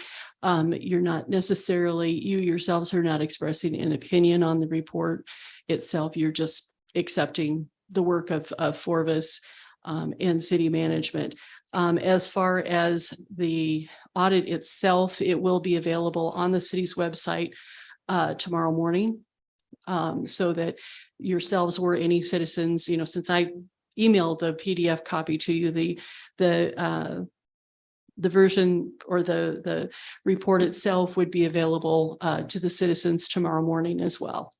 So the public will have ample opportunity to take a look at that report as well. So just before I start. There are some areas that I wanted to point out. Chris already commented on. If you go down to the third page there, Laura. Oh, sorry, go to the top of that page. Okay, well, where you saw the big Forvis sign. There you go. This is the independent auditor's report itself. And it shows the opinion that Chris expressed earlier as an unmodified opinion.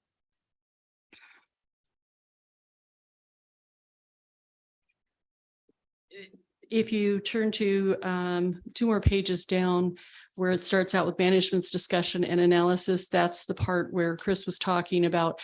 These are this is the area that's a little bit more user-friendly. It's more written words as opposed to just jumbles of numbers on a spreadsheet. But it does show, that we really have had an opportunity to increase our unrestricted net position. And over the years, Chris had noted that we continue to have strong results. He also mentioned the number of funds that the city operates with. On the next page, that the city of Fremont itself maintains 16 individual governmental funds. And then there would be 4 from the enterprise funds as well. So now we're up to 20. So the report itself, as you get back into the reports themselves, multiple columns, sometimes not the easiest to read, but there's nuggets of information that I'll point out to you as we go through. Laura, if you go to page 7. And you see where the chart begins, that's where we want to start. There you go. Thank you very much. So this is a chart that gives you just a snapshot view of a comparison to this year versus last year. Our audited financials aren't comparative typically, but this gives you an opportunity to see the areas where we've experienced some growth, both in terms of program revenues and program expenses. And if you go down a little bit further, you see there the revenue by sources for the governmental activities, what we would call city activities most often. If you go on to the next page, you'll find the same chart showing the different funds in the in the utility funds or proprietary funds or business type activities. You'll see them referred to multiple times in those ways. But one of the things that I commented at the Utility and Infrastructure Board is if you look down on the gas line, you can see that we had a significant increase in both our program revenue and our expenses.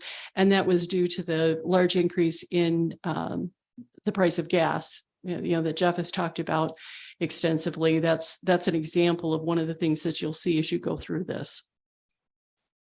Further on, just down on this page where it starts with governmental funds, I'm often asked what's in our reserves.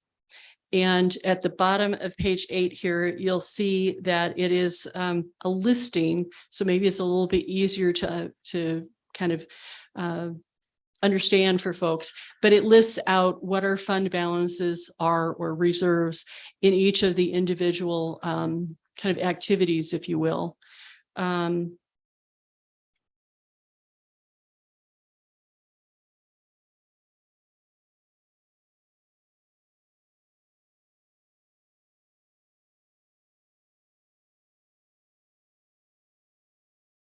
So one of the things that that I wanted to point out is, 21% of the total of our governmental funds is unassigned fund balance, which means it's available for projects, whatever we might have coming.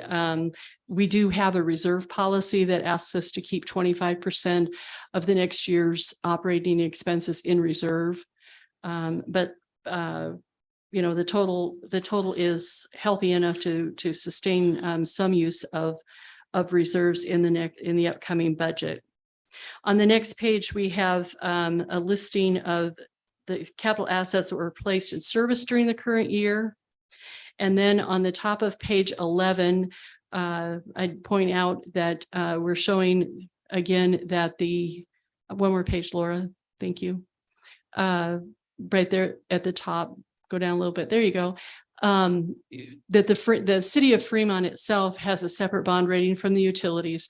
The city of Fremont itself has a AA bond rating, while the utilities, they look at it as a combined utilities, all funds together, and that's a AA minus bond rating from Standard & Poor's. And that's important when we go out for bonds. That really dictates what our interest rates on especially tax exempt, but if we had a regular taxed bond, it would impact the rates. So being able to maintain those is very helpful.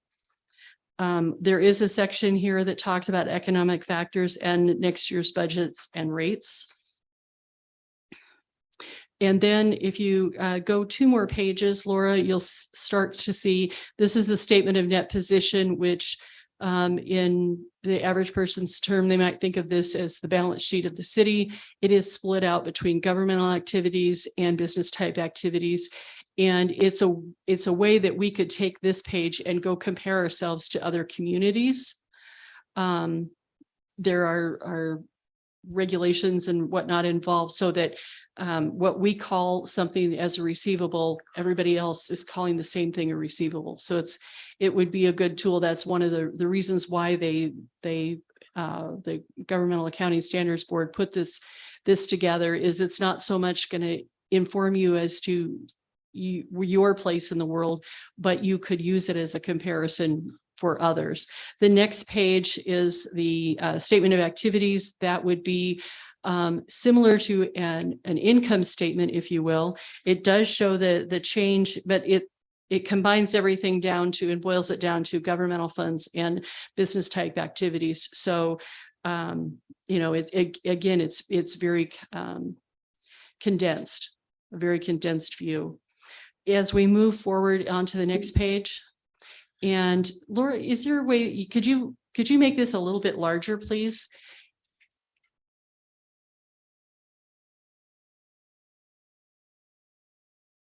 Great. And could you go down to liabilities?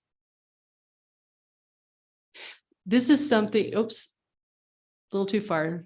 There you go, right in the middle there, I believe. Yep. Okay, so under liabilities, there is the fourth column over, you will see unearned revenue of $4.6 million. So this is part of one of the adjusting journal entries that was listed, and this is considered unearned revenue. It is the ARPA funds. The reason why it's unearned is we have really done nothing to meet the requirement to keep the money until we spend it, if that makes sense. So this, to me, would be a really good example of the kind of adjusting journal entry that is required by GASB. And I'll be honest, when we look at it, we scratch our heads and go, but we have the money in the bank. Why is it but it makes sense. But it, again, and people ask, where's the ARPA money? Where's the ARPA money? Wanted to make sure that everybody understood where that was and that it's considered unearned revenue until it is spent. Down at the bottom, you see the fund balances. Again, the columns across the top are, the first column is the general fund. So you can see we have 13 million in unassigned general fund balance right now. We often get asked, what's the balance of the illegal immigration ordinance defense fund? That is still at $1.3 million. But you can see that here on the report itself. The next column over is the street fund that has an $11 million. It's not listed as unassigned because it's in a special revenue account. And so its purpose is in fact street improvements. And then the sales tax is the last major fund. And then there's the fourth column is the non-major governmental funds. And you don't have to flip back there, Laura, but toward the back, there's other supplementary information. And there's a combining balance sheet and a combining statement of revenues, expenditures, and changes in fund balance for all those individual funds like debt service, like ARPA funds, like the Business Improvement District. So the CDBG programs, all of those are, and the airport fund are listed in the back in detail, so that if somebody had questions, they could sure look that up. If you go 2 pages, you'll come up to the statement of revenues, expenditures, and changes in fund balance. Again, we have those same 3 major funds and then the non-major governmental funds. And Laura, if you go down toward the bottom, call your attention to the net change in fund balances. And it's the bolded line third from the bottom there. And that's going to show that we brought back fund balance across the board, not necessarily in each of the non-major funds, but the sum of the total was $1 million in those non-major funds as well. If you go 2 more pages, that gets us to the statement of net position for the proprietary funds. And this I went over a little bit with the Utility and Infrastructure Board. This again would be more of a balance sheet, and it does show it by fund. And then off to the right is the Internal Service Fund. And what that represents is our healthcare, employee healthcare, and the workers' comp and employee wellness funds are all considered internal service funds. And so you can see the activity there, and you know, we're showing both accounts payable for claims that are payable, but then also a projected claim liability. And Chris alluded to the calculations for that as well. The next page is the income statement for the utility funds, and with the exception of the sewer fund, again, we find the change in net position to be a positive number. So if you keep going down a little bit more, oops, right there, third from the bottom line, those are positive numbers with the exception of the sewer fund. So that's something that, you know, as you were asked to consider an increase in the sewer fund or the sewer rates, this would be one of the leading questions or one of the leading reasons why. And if we go up just a little bit further, right there is fine. You can see in non-operating expenses, we're making significant interest payments on the bonds that we have outstanding, which is one of the things that contributed to the negative change in the funds position. Also, as we're looking at it now, I'm sorry, Laura, can you go down to the next section? Just right there. Okay, so the next section, and can you kind of point to where I'm looking, where it shows the contributed capital CC right there, that line? I wanted to point this out, and I pointed it out to the board because when developers come and they start a subdivision of any kind, whether it's commercial or residential, the developers are required to put in infrastructure, including the streets, the water and wastewater pipes underneath, the gas piping and all of that. They pay for that as part of their development. And when the development is finished, they dedicate those assets to the city. And what you're seeing there is the impact of that over the course of the last year.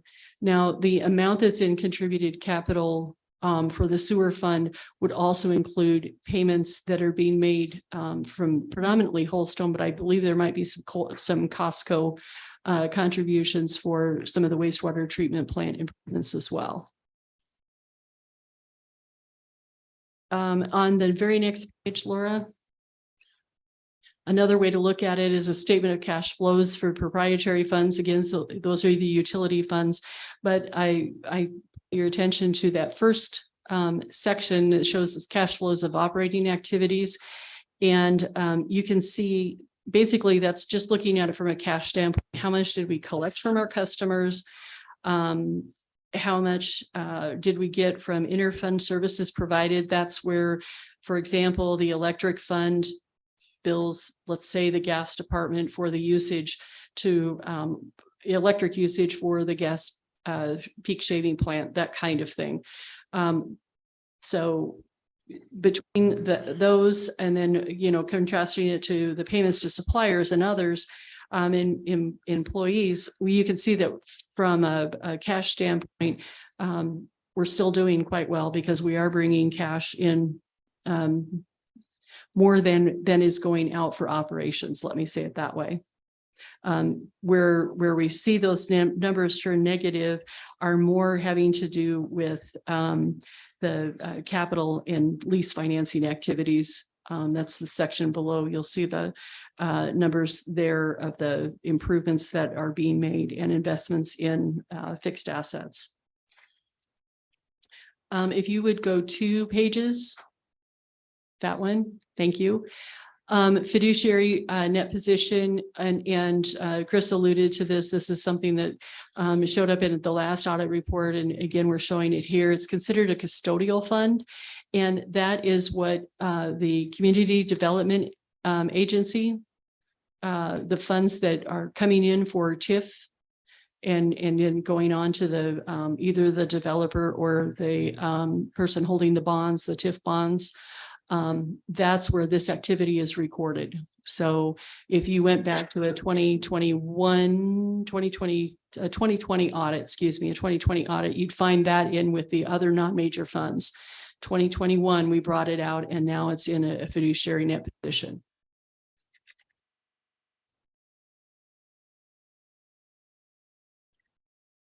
If you are needing a sleeping pill and you want to go the natural route, I would recommend highly reading all of the footnotes. But sometimes the footnotes, especially the early ones, really kind of set the table for you to have an understanding. It talks a little bit more in depth about what's in each of the individual funds. It also talks about the difference between how we look at governmental funds versus proprietary or business type activities and that kind of thing. There's a schedule further back in the footnotes that actually shows, for those interested, a detail of the debt service that we currently have, or rather the amount that we owe for the bonds, long-term debt. It's note C7, and it lists out each bond individually, so council can take a look at that. You know, if you're wondering, you know, just how far in debt are we? That's something that might help you. It's found on page 46 as well. And then I mentioned the combining statements as well. At the tail end of the report, about page 67.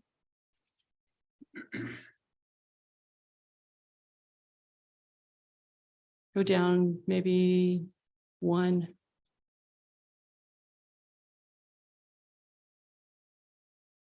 Right there, sorry, that's the page I'm looking for. This is the schedule of expenditures of federal awards. So you see the funding that the city has received.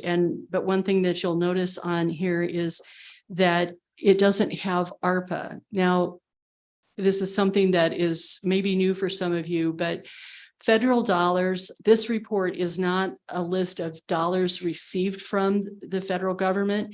This is a list of expenditures of federal dollars. So as strange as it may seem to us, we've not spent any ARPA dollars. So ARPA doesn't show on here yet.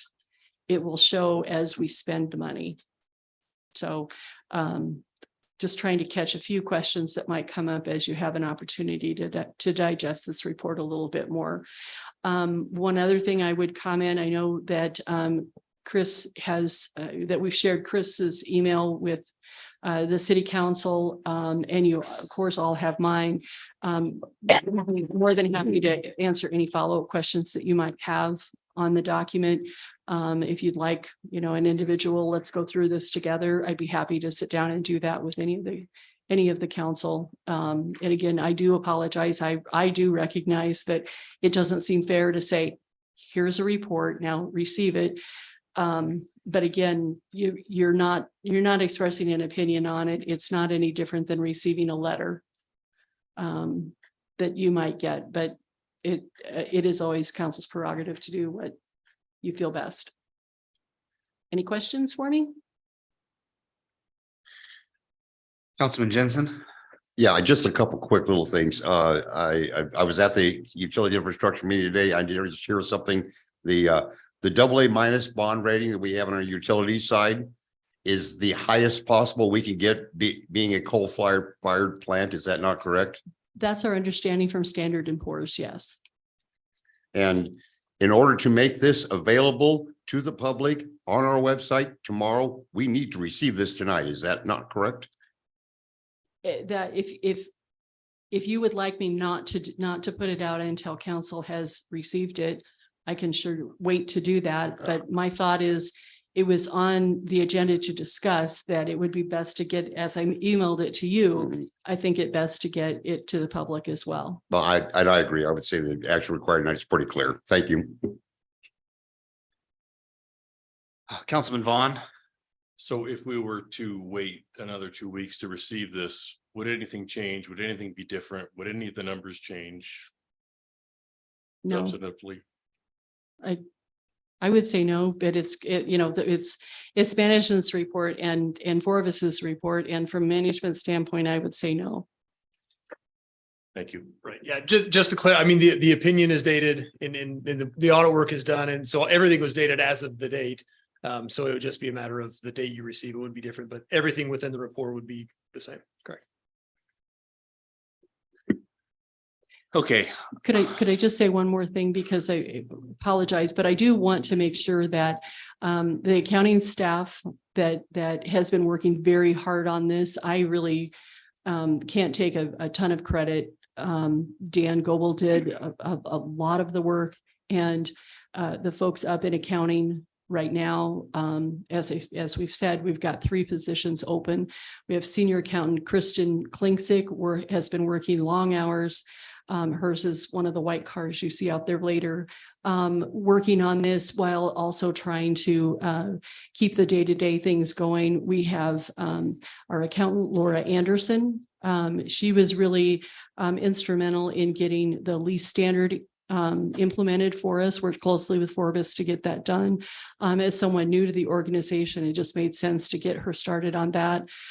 We have other long-term staff. We have Deb Anderson that's been with the city at least 25 years, I believe, working utility accounts payable and a lot of the utility funds. She does a lot of the entries for. Amy Painter is our payroll person. There's a lot of payroll information that has to be provided for the audit, of course, because it is such a major expenditure. Beth Anderson is the person that processes our invoices for us. And she, I know, worked with the auditors to provide them copies of invoices that had been paid for their testing. And then Jody Sheets is no longer an employee of the city. She's retired, but has been kind enough to come back to us through a temporary agency to help us out in the interim. But those are the folks that really carried the load on this audit. And I wanted to publicly recognize them and thank them for their hard work, because there is, I assure you, you can try and make us feel worse, because this is getting to you in June. You won't make us feel worse than we already feel ourselves. Thank you. I just want to second what you said and thank you for your leadership and for finance staff for working with Forvis. And, you know, you talk about 20 different funds that have to be accounted for. That's basically like 20 separate businesses.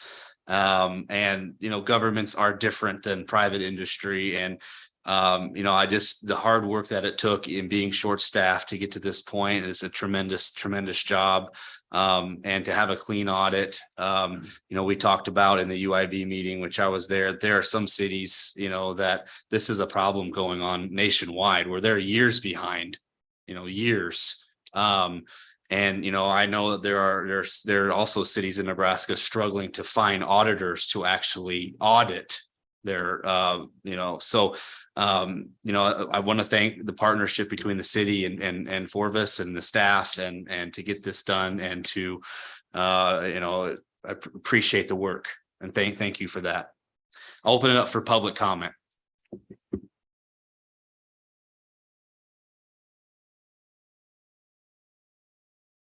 Brad Yerger, 2318 East Fifth Street.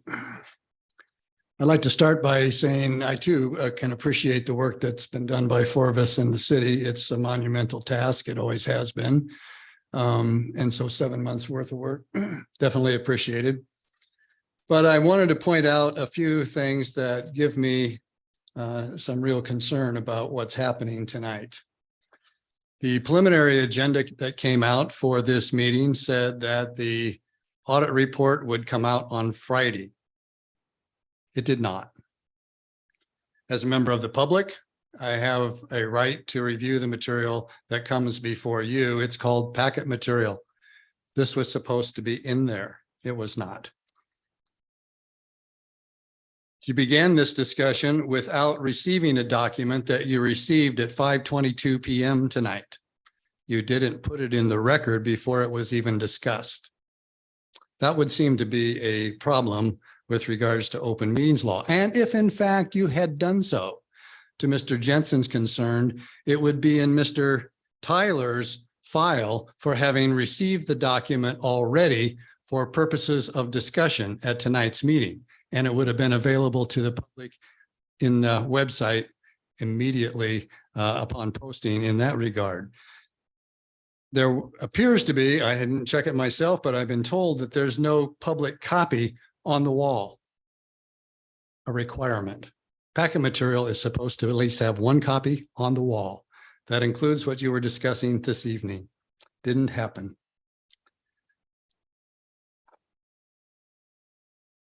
One of the things that was said, it was said last year as well, when I sat in the front of the room with you, and largely I don't disagree with it, having served in the corporate world in finance for a long time. Probably the vast majority of the public won't understand or comprehend what this document says. That shouldn't be a presumption that no one in this community can understand those documents. And they should have a right to review them and to form questions and to bring them to their council representatives should they have them. I want to point out to you, the offer was made last year. It was made just again this year, that if there are questions, you can sit down and we'll talk about it with you council members. Where's the public going to get a chance to put those questions in front of their council members when we didn't have the material in advance? You didn't have the material in advance. And last year, when those meetings were tried to be established after the fact, meetings were not allowed to be held with the auditor. They were only allowed to be held with the city administrator and the mayor. That denied an opportunity to discuss specifically any questions that might have been raised relative to the work performed by the auditor. So I ask you tonight, if you're going to take questions after the fact, are you going to take them from city administrator? You're going to take them from the auditor, and our council members going to have that opportunity? Because as the representatives of the city, if the public has questions, they need to give them to you, because you won't answer them if we're in the audience. You'll have to pick them up either on the fly at the meeting or in advance of one of these sessions that you might hold with the city administration and the auditor. Those are some fairly significant concerns that I have. I had them when I sat on council. I have them this time as a member of the public. I don't see how you could have conducted yourself properly tonight without first having, like, as I said, receiving this document for discussion. I think that was major problematic. And for you to receive something that has the connotation that you have given it some approval and it may never come back for public discussion is tantamount to approving a contract, which the city legal has repeatedly said you shouldn't approve things you haven't read. Pretty much can guarantee that nobody in the front of the room read this at 5:22 between now, that time, and when the meeting started. I'm glad that the auditors presented. I'm glad that the city administrator presented and it provided some good insight and information tonight. But it is far from being adequate with regards to public disclosure and transparency, which we've been promised repeatedly would happen. When you're spending the taxpayers' money and auditing the taxpayers' books, the public has a right to know what's going on. And I don't think you've done a good job of that. I applaud those who said this needs to be continued. I believe it does need to be continued because the public has a right to talk to you, their representatives, before this thing comes to rest. Thank you. Any other comments? Additional comments from go ahead.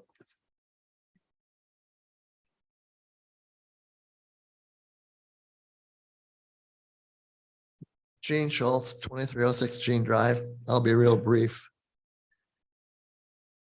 What comes to mind is Nancy Pelosi when she said you have to pass this to see what's in it. So I hope you take the opportunity to look at it before you leap. Thank you.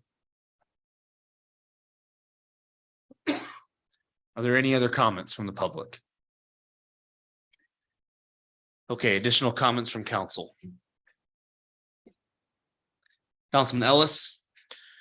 Jody, by no means are we trying to make you guys feel bad. We understand that the restrictions that you have and the company has. And so the deadline, we're just trying to understand. We are the elected officials here. We are the citizens, and we have to answer the questions.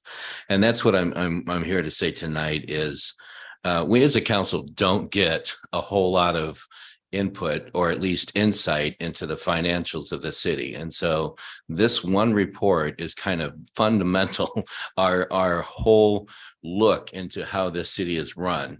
And we get it once a year. And that's all I'm asking tonight is simply give me some time to look at this thing. It came in at 5:22 this afternoon. And I understand that nothing's going to change. The record is still the same. Everything is identical.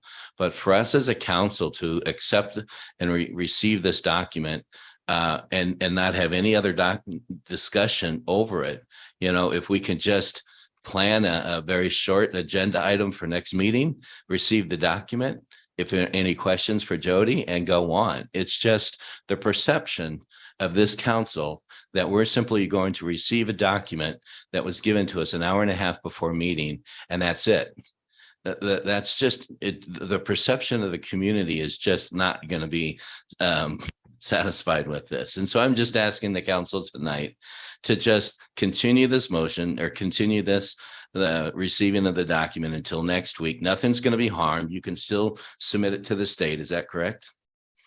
You can still submit it to the state. It'll still be up on the public website for everyone to see. It simply gives the council 2 weeks to look at it and, some late night readings or whatever, and just have a little bit better understanding of our financial sitting as a city. It's our responsibility. We are the elected officials. So we have to have some responsibility here in doing so. And so with that, once everyone's finished, I would like to make a motion to continue. Councilman Von Baron. Yeah, we've beaten this horse enough, so I don't think we need to drag this out. But I think as was pointed out, there's no fault finding here. This isn't anybody's problem. We all know that we're short-staffed, that we're shorthanded, and that there were probably a lot of extra hours and extra heartburn put into it just to get it this far. So, but that is, I think the issue that I don't want to sign on to something that I have not read, but I think the other issue was just touched on, and that's public transparency. The image of not passing something until the public has at least had the right to examine it. I'll be frank, I certainly won't understand it all, even after I've read it. And I don't think the general public will, but it's the appearances and the process. Government at all levels is under suspicion. And I think just in the interest of transparency, it would be wise to continue. Are there any other comments? The council. Okay. Councilman Ellis, there's no other is there any other comments?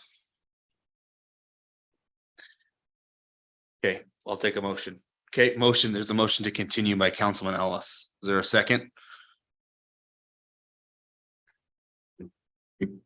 Councilman Von Baron. I'll second it. Okay, cast your votes to continue.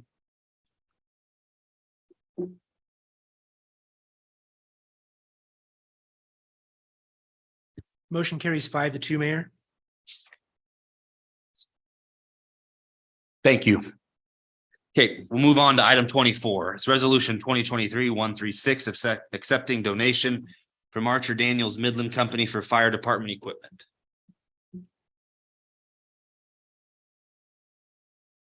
Todd Byrne, Fire Chief. What you see in front of you is accept a donation from Archer Daniels Midland, also known as ADM, in the amount of $33,600 to be used for some turnout gear for the fire department personnel.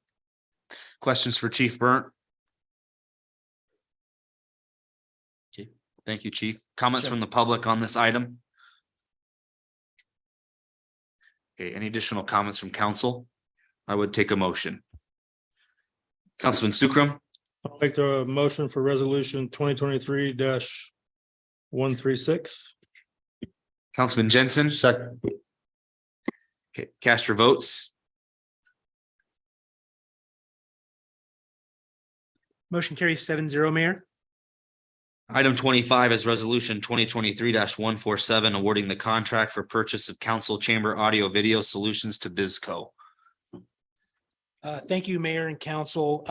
This has been an item that's been worked on for quite some time. We've worked on developing what we thought would be a good option for the city council chamber, beneficial to the public, beneficial to staff. We had some goals in mind to that end. We wanted a system that met the current standards of what we needed, but also, was available for future growth and change that needed to be with the system. We wanted to get it in a timely manner, which I think we've achieved, and then get it at a good value to the public. And so with that, we're asking the city council to award a bid to BizCo Inc. in the amount of $282,097. This project, the anticipated delivery time would be in the fourth quarter of this year, which I was pleased with. We were looking at much, dates further out previously, but I think the goods chain is helping us out there. We're starting to get parts and things like that. I'd be happy to answer any questions you might have. I can go through, I don't recognize any familiar faces in the crowd from BizCo, but I can go through and kind of explain what the system would look like and how it would operate if you like, but I'd be happy to answer any questions you have. Any questions?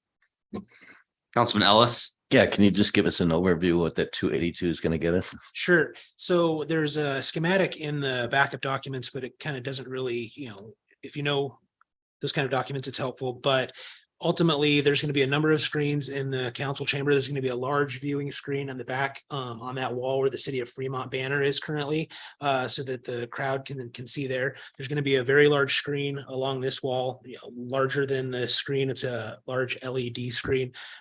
There's going to be a screen in the front so that the city council can see clearly. One thing that this software and hardware will be able to do is you'll be able to view votes simultaneously with information provided to the public, the streaming of the video so that it's kind of a picture-in-picture situation.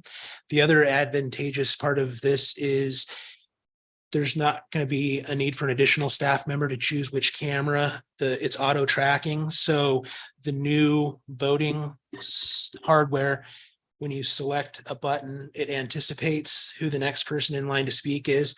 That camera tracks over to that one and it understands who's going to speak next. So I'm expecting a high quality presentation for the public.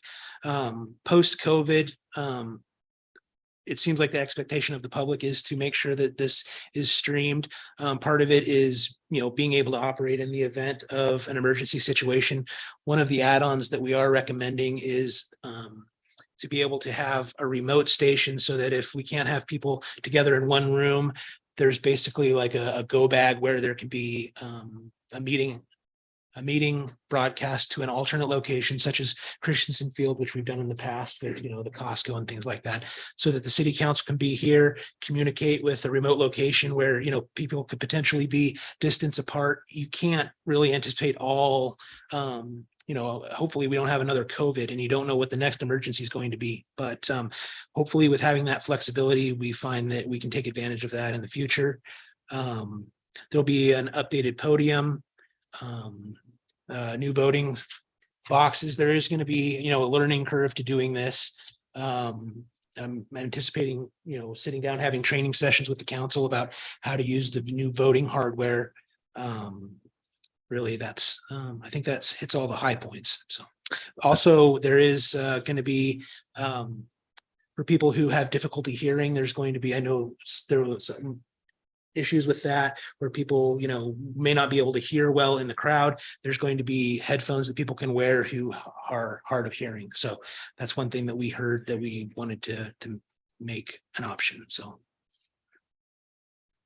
Thank you, Tyler. I appreciate that. I had looked at the schematics already and knew what they were going to do. I just did that for the people that were out there. Yeah. That I get a lot of questions from people saying, we can't see the votes. We can't see who's talking. So I hope this is good money that's going to be spent for the citizens of Fremont. I appreciate it. Thank you. Okay, any other questions for staff on this item? Comments from the public on this item?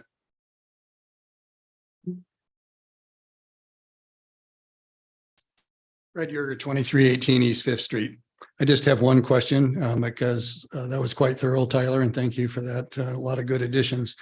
I would question this. The state legislature, as a part of their process, has a timing mechanism that's available for the person that's being that is speaking to the council. And in essence, it shows green when it's their time. It shows yellow when they got a minute left, and it shows red when their time is up. And when the mayor or the legislature sets a time limit, that's what starts the clock. Is there anything like that going to be incorporated? Because it's pretty tough for a speaker to actually turn around and watch the back wall to see how much time is left. Will there be any indication that the public will obviously be able to see how much time they have remaining as they're speaking, so they know how to deal with their comments? Thank you. Okay, any other comments from the public?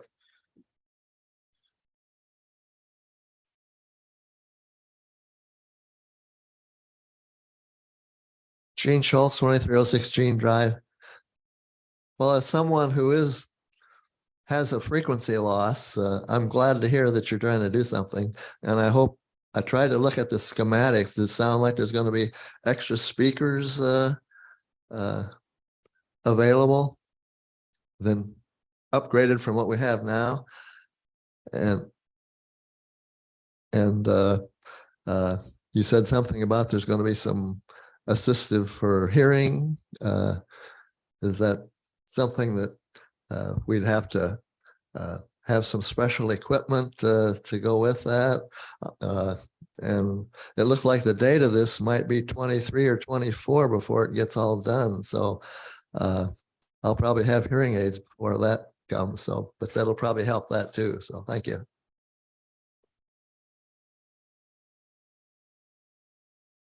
Okay, any other comments on this item? Additional comments from council?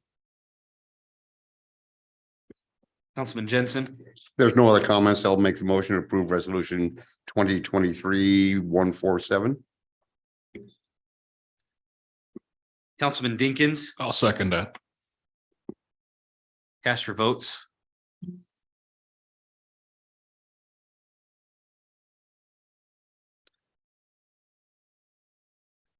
Motion carries 7-0, Mayor. Item 26 is the first reading of ordinance 5646 to approve the government salary for transit staff and request rules be suspended to hold final reading. Good evening, Mr. Mayor, members of council. Jody Sanders, pinch hitting for Jennifer McDuffie, who wrote the staff report.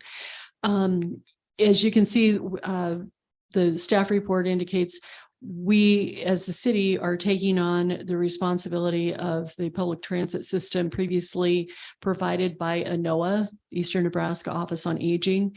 And as part of that, we need to hire drivers for the vans, as well as we're using the term a coordinator simply to avoid the confusion that people might have between a dispatcher, which for the 911 purposes, those are the folks that are called dispatchers.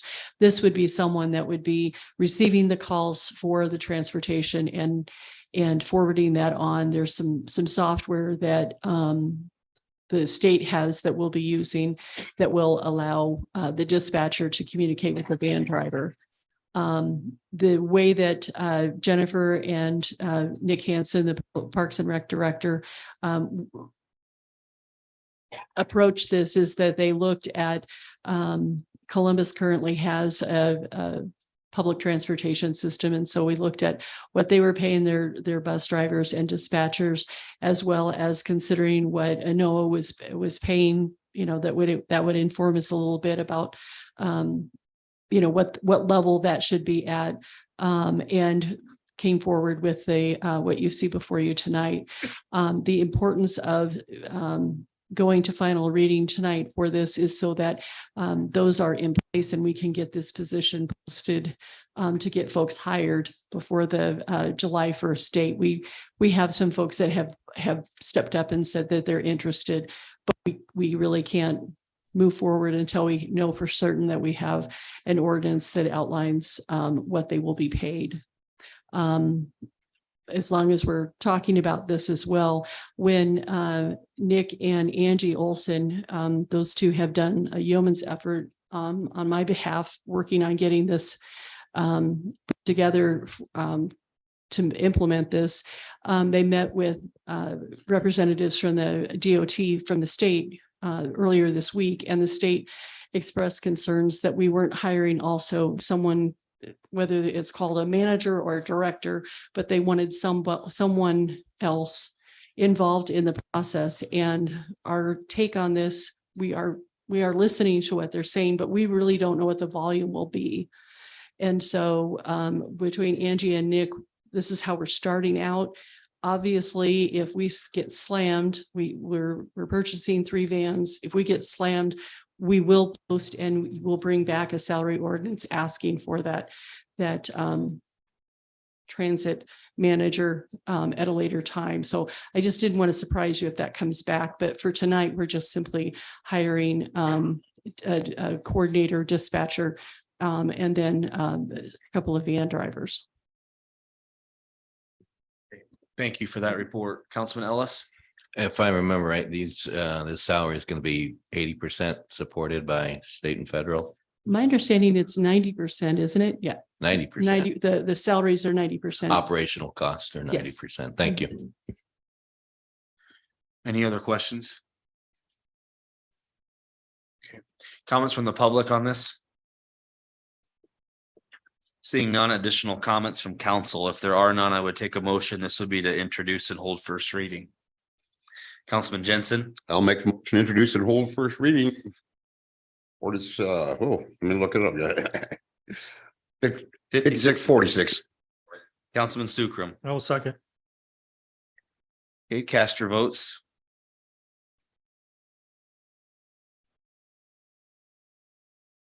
Motion carries 7-0, Mayor. Ready? An ordinance of the city of Fremont, Nebraska pertaining to pay plan for officers and employees, repealing ordinance number 5632 and all other ordinances and parts of ordinances in conflict herewith, providing for publication in pamphlet form and for providing an effective date on first reading. Okay. There is a request to suspend rules and hold final reading. Is there a motion to that regard? Councilman Vaughn, I would make that motion to suspend rule and hold final reading. Councilman Sukram, I'll second. cast your votes.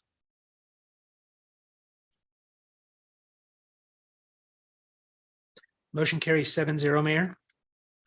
We'll have final reading. An ordinance of the city of Fremont, Nebraska pertaining to pay plan for officers and employees, repealing ordinance number 5632 and all other ordinances and parts of ordinances in conflict herewith, providing for publication in pamphlet form and providing an effective date on final reading.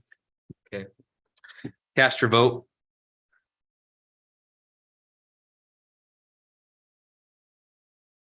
Ordinance is approved 7-0, Mayor. Item 27 is resolution 2023-150 Morningside Point second final plat. Good evening, Mayor, members of the City Council, Jennifer Dam, Planning Director. This is a request for 38 residential lots immediately south of the Morningside Point addition. It's the next addition. It's fully consistent with the preliminary plat. The Planning Commission recommended a conditional approval with a vote of 6-0 on May 15th. This is associated with the annexation that's next on the agenda, and a subdivision agreement will be coming forward in the future. Staff recommends approval of the resolution with the condition that annexation and a subdivision agreement also be approved. I'd be happy to answer any questions. Questions for staff on this item? Okay, any comments from the public? Seeing no comments, additional comments from council. If there are none, I would take a motion in regards to this item with the conditions noted in. Councilman Sukram, I'll make the motion for resolution 2023-150. Councilwoman Lathrop, Second. cast your votes.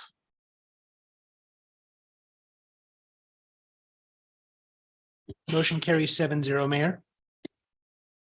Item 28 is a first reading of ordinance 5647 Morningside Point, second edition, voluntary annexation. Good evening again, Mayor, members of the council, Jennifer Dam, Planning Director. This is the request for the annexation of the property. Again, the Planning Commission recommended approval 6-0, fully complies with the preliminary plat and the comprehensive plan. Staff recommends conditional approval with the condition that both the plat and the subdivision agreement are approved. And I would remind you that state statutes requires all three readings on an annexation. Okay. I'd be happy to answer any questions. Any questions?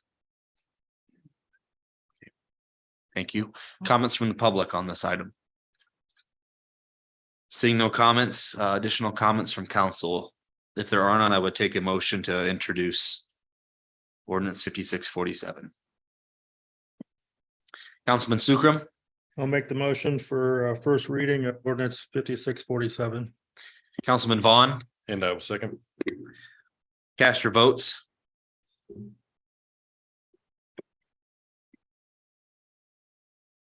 Motion carries 7-0, Mayor. First reading. An ordinance of the city of Fremont, Nebraska annexing by voluntary petition property generally located at Kate Avenue and Theo Street east of South Luther Road, Dodge County, Nebraska, and extending the corporate limits to include said real estate, providing for repeal of ordinances in conflict herewith, providing for severability, and providing an effective date on first reading. Okay, item 29 is first reading of ordinance 5648, creating street improvement paving district number PD 553 of the city of Fremont, and ordering the construction of street improvements therein, providing publication of notice of creation of said paving district, providing when this ordinance will be in full force and effect. We'll now have staff report. With the tie now. I do. Wow. Yeah, Hey, it's my favorite one. That's so impressive. It's sad that I forgot it first. Justin Zetterman, Director of Public Works. We received a petition to construct not quite a 2-block section of Howard Street that for whatever reason was never completed when that area was platted. The right of way does currently exist. That will not be anything that needs to be done with this process. The work will be assessed then to the adjacent properties based on what they have for front footage up against the road. There will be some additional sewer stubs that will be installed at that time to make way for lots and future homes being built with it. As says in the report, there is a small section of the intersection that does not directly benefit any one particular person. And typically in these situations, when you're doing things with an assessment, you wouldn't directly assess anyone for that. So the city would be picking that up. It's a benefit to the city to get this done.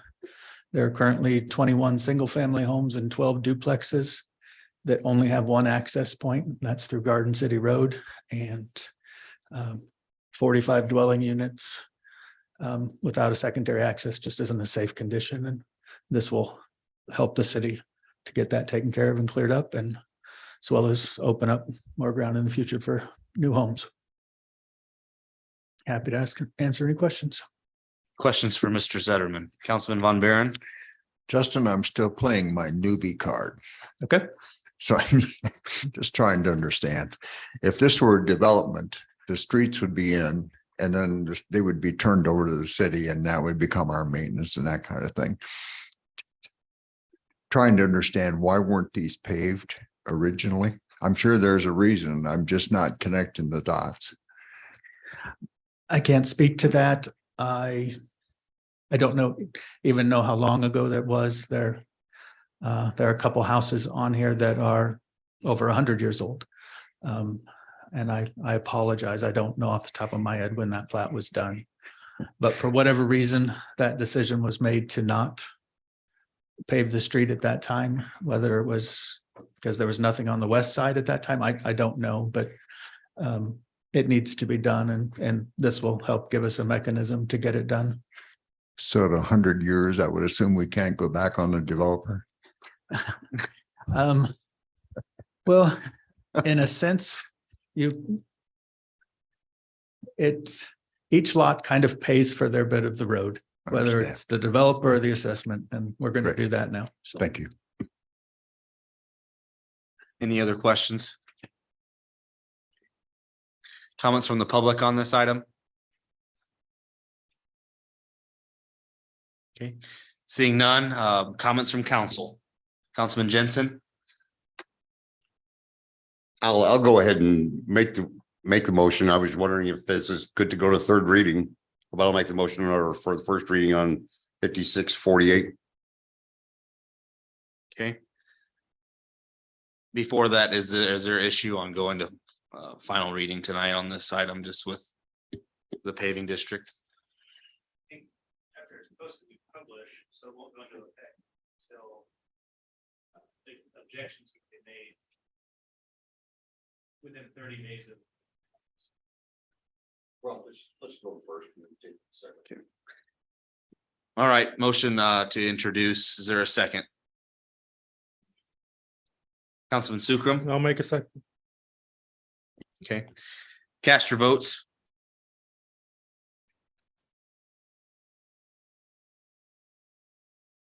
Motion carries 7-0, Mayor. Go ahead. An ordinance of the city of Fremont, Nebraska, creating street improvement paving district number PD 553 of the city of Fremont and ordering the construction of street improvements therein, providing for publication of the notice of creation of said paving district and providing when this ordinance shall be in full force and effect on first reading. Okay, we'll go ahead and move on. Item 30 is resolution 2023-149, authorizing the street department to paint curbs and or install parking signs as needed around mailboxes on Ohio Street and Palmer Drive. Justin Zetterman, Public Works. We've received some complaints from people who live along the stretch of road in Washington Heights area. Unlike most streets where you have single duplexes on both sides, the south side of this street has multifamily units. And because of that, I guess there are more cars. Each of those units does have off-street parking. I don't know if it's just inadequate, but a lot of people are parking in mailboxes, which is in violation of our municipal code. And the post office to this point, if these mailboxes are now blocked, they're large gang box mailboxes. They're not just individual ones. They're not delivering to anybody that's in that box. So in this area, we would like to just paint the curbs, and hopefully that will be enough. We are not looking to get into the sign making business and putting them up all over town. This is, like I said, a somewhat unique area. And if we can avoid signs, or maybe we end up with a couple that say, please don't block the mailboxes. Hopefully the paint will be enough and the postal service won't be impeded and they can deliver the mail. Happy to answer any questions. Questions? Thank you. Comments from the public? Seeing none, additional comments from council? If there are none, I would take a motion. Councilman Sukram. I'll make the motion to approve resolution 2023-149. Councilwoman Lathrop. Second. Cast your votes. Motion carries 7-0, Mayor. Okay, item 31 is a report on the fundraising for the library renovation and expansion project.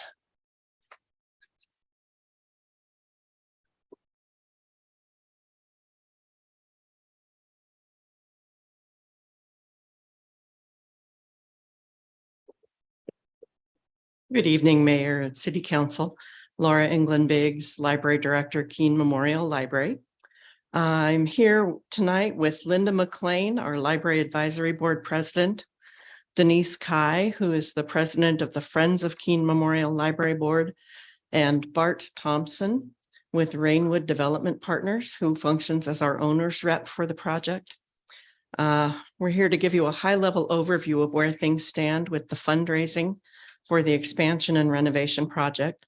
I know it's late, but not as late as I thought it was going to be. So I will try to be concise with our presentation. In your packet, you received two pie charts.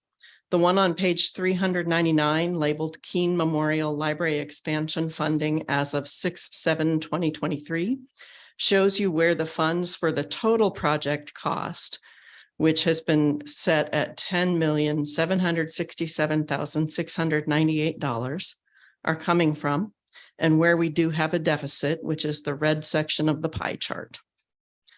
The pie chart on page 400 shows our total funds committed and received with a breakdown by source and type. That total is let me look at the number to be sure I have it right, $56,311. We have come a long way since 2018 when the voters passed the bond initiative by 67% for $2 million. There have been two different design phases with two different architectural firms. The city has retained the services of MCL Construction and secured a guaranteed maximum price for the construction project. I am happy to report that we are on time and on budget. There have been 3 consecutive Fremont area Big Give campaigns that were directed to support this project. The Friends of Keene Memorial Library spearheaded those. It totaled over $45,000 from 144 donors over those 3 years. Over 45 bricks for our commemorative courtyard have been sold, totaling over $11,000. Since May of 2021, over 20 grant applications have been submitted to private foundations, service clubs, and government agencies, yielding approximately $2.27 million for the project. In all, more than 350 individuals, along with 22 businesses, service clubs, and foundations have stepped forward to support this project. Our total dollars raised through fundraising is $4,387,228.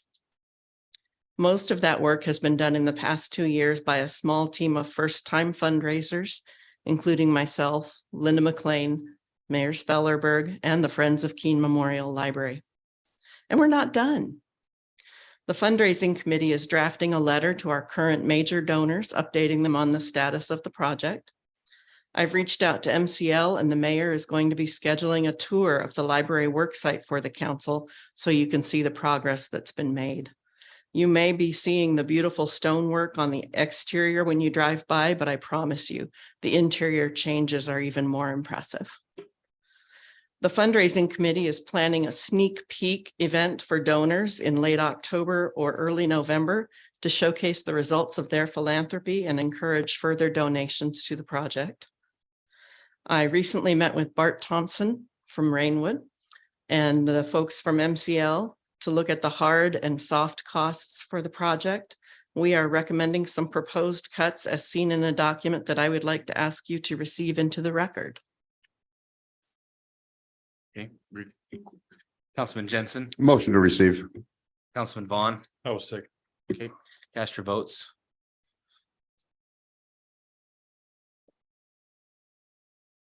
Motion carries 7-0, Mayor. Thank you. While Travis is passing that out, I will note that you will see at the top the guaranteed maximum price of $8,569,209.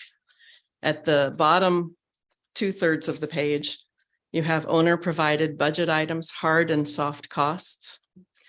We are listing a first column of potential cuts. And on the far right is a stretch goal. If we can make a few more cuts, we can get a little closer to $10,249,876. The furniture, fixtures, and equipment is where we think we can see the most cost reductions. We are looking for efficiencies and cost reductions at every turn. In conclusion, I would like to express my personal gratitude to Linda McLean, Jody Sanders, Angie Olson, and Mayor Spellerberg and Denise Kai for all their support and assistance during this latest capital campaign. It's a first for the current board, the Friends of Keene Memorial Library, and myself as a library director. Without their input and guidance, we would not be where we are now. I'm available for any questions, and I know it is getting a little late, so please feel free to reach out to me at any time. Questions? I just want to express my gratitude to you as well, Laura and Linda and the whole team.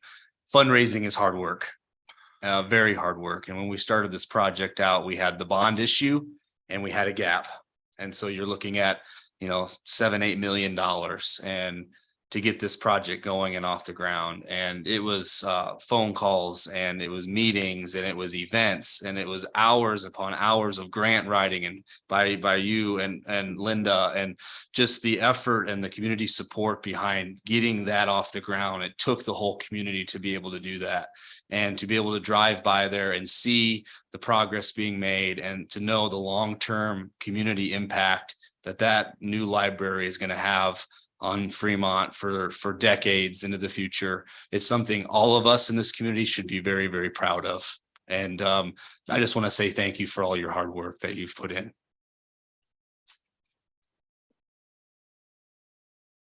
Mr. Mayor, if I may, Laura, when we went over this, one of the things that we talked about, and so remind me to make sure I say this correctly, it's the hard costs that would be separate contracts that would come before council for approval. That is correct. Those do not fall under the guaranteed maximum price. So incrementally, as we move through, this would be part of what would be eating into the shortfall, maybe is the way to say it. I think that's a good way. So that's something as council's considering the contracts as they come forward to be aware of. And the MCL contract guaranteed maximum price is a commitment that the city has made. And these are, I wouldn't call them necessarily discretionary costs because having a place for people to sit is not necessarily discretionary, but the number and the quality may be different than what we might hope for. But that was one thing that I wanted to make sure that council was aware that these would be different contracts in addition to the MCL contract. Correct. Thank you. Questions? Thank you. Comments from the public?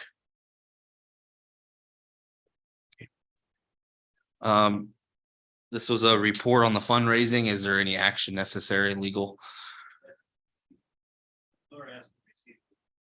Okay, so I would take a motion to receive the report. Councilman Sukram. I'll make the motion to receive the report from the library. Councilman Von Baron. Second. Okay, cast your votes.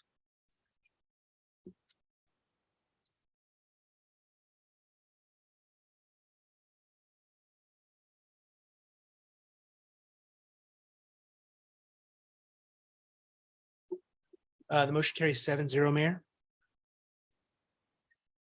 Okay, Councilman Jensen. Is Motion to adjourn? there a second? Councilman Vaughn. I will second. Okay, cast your votes.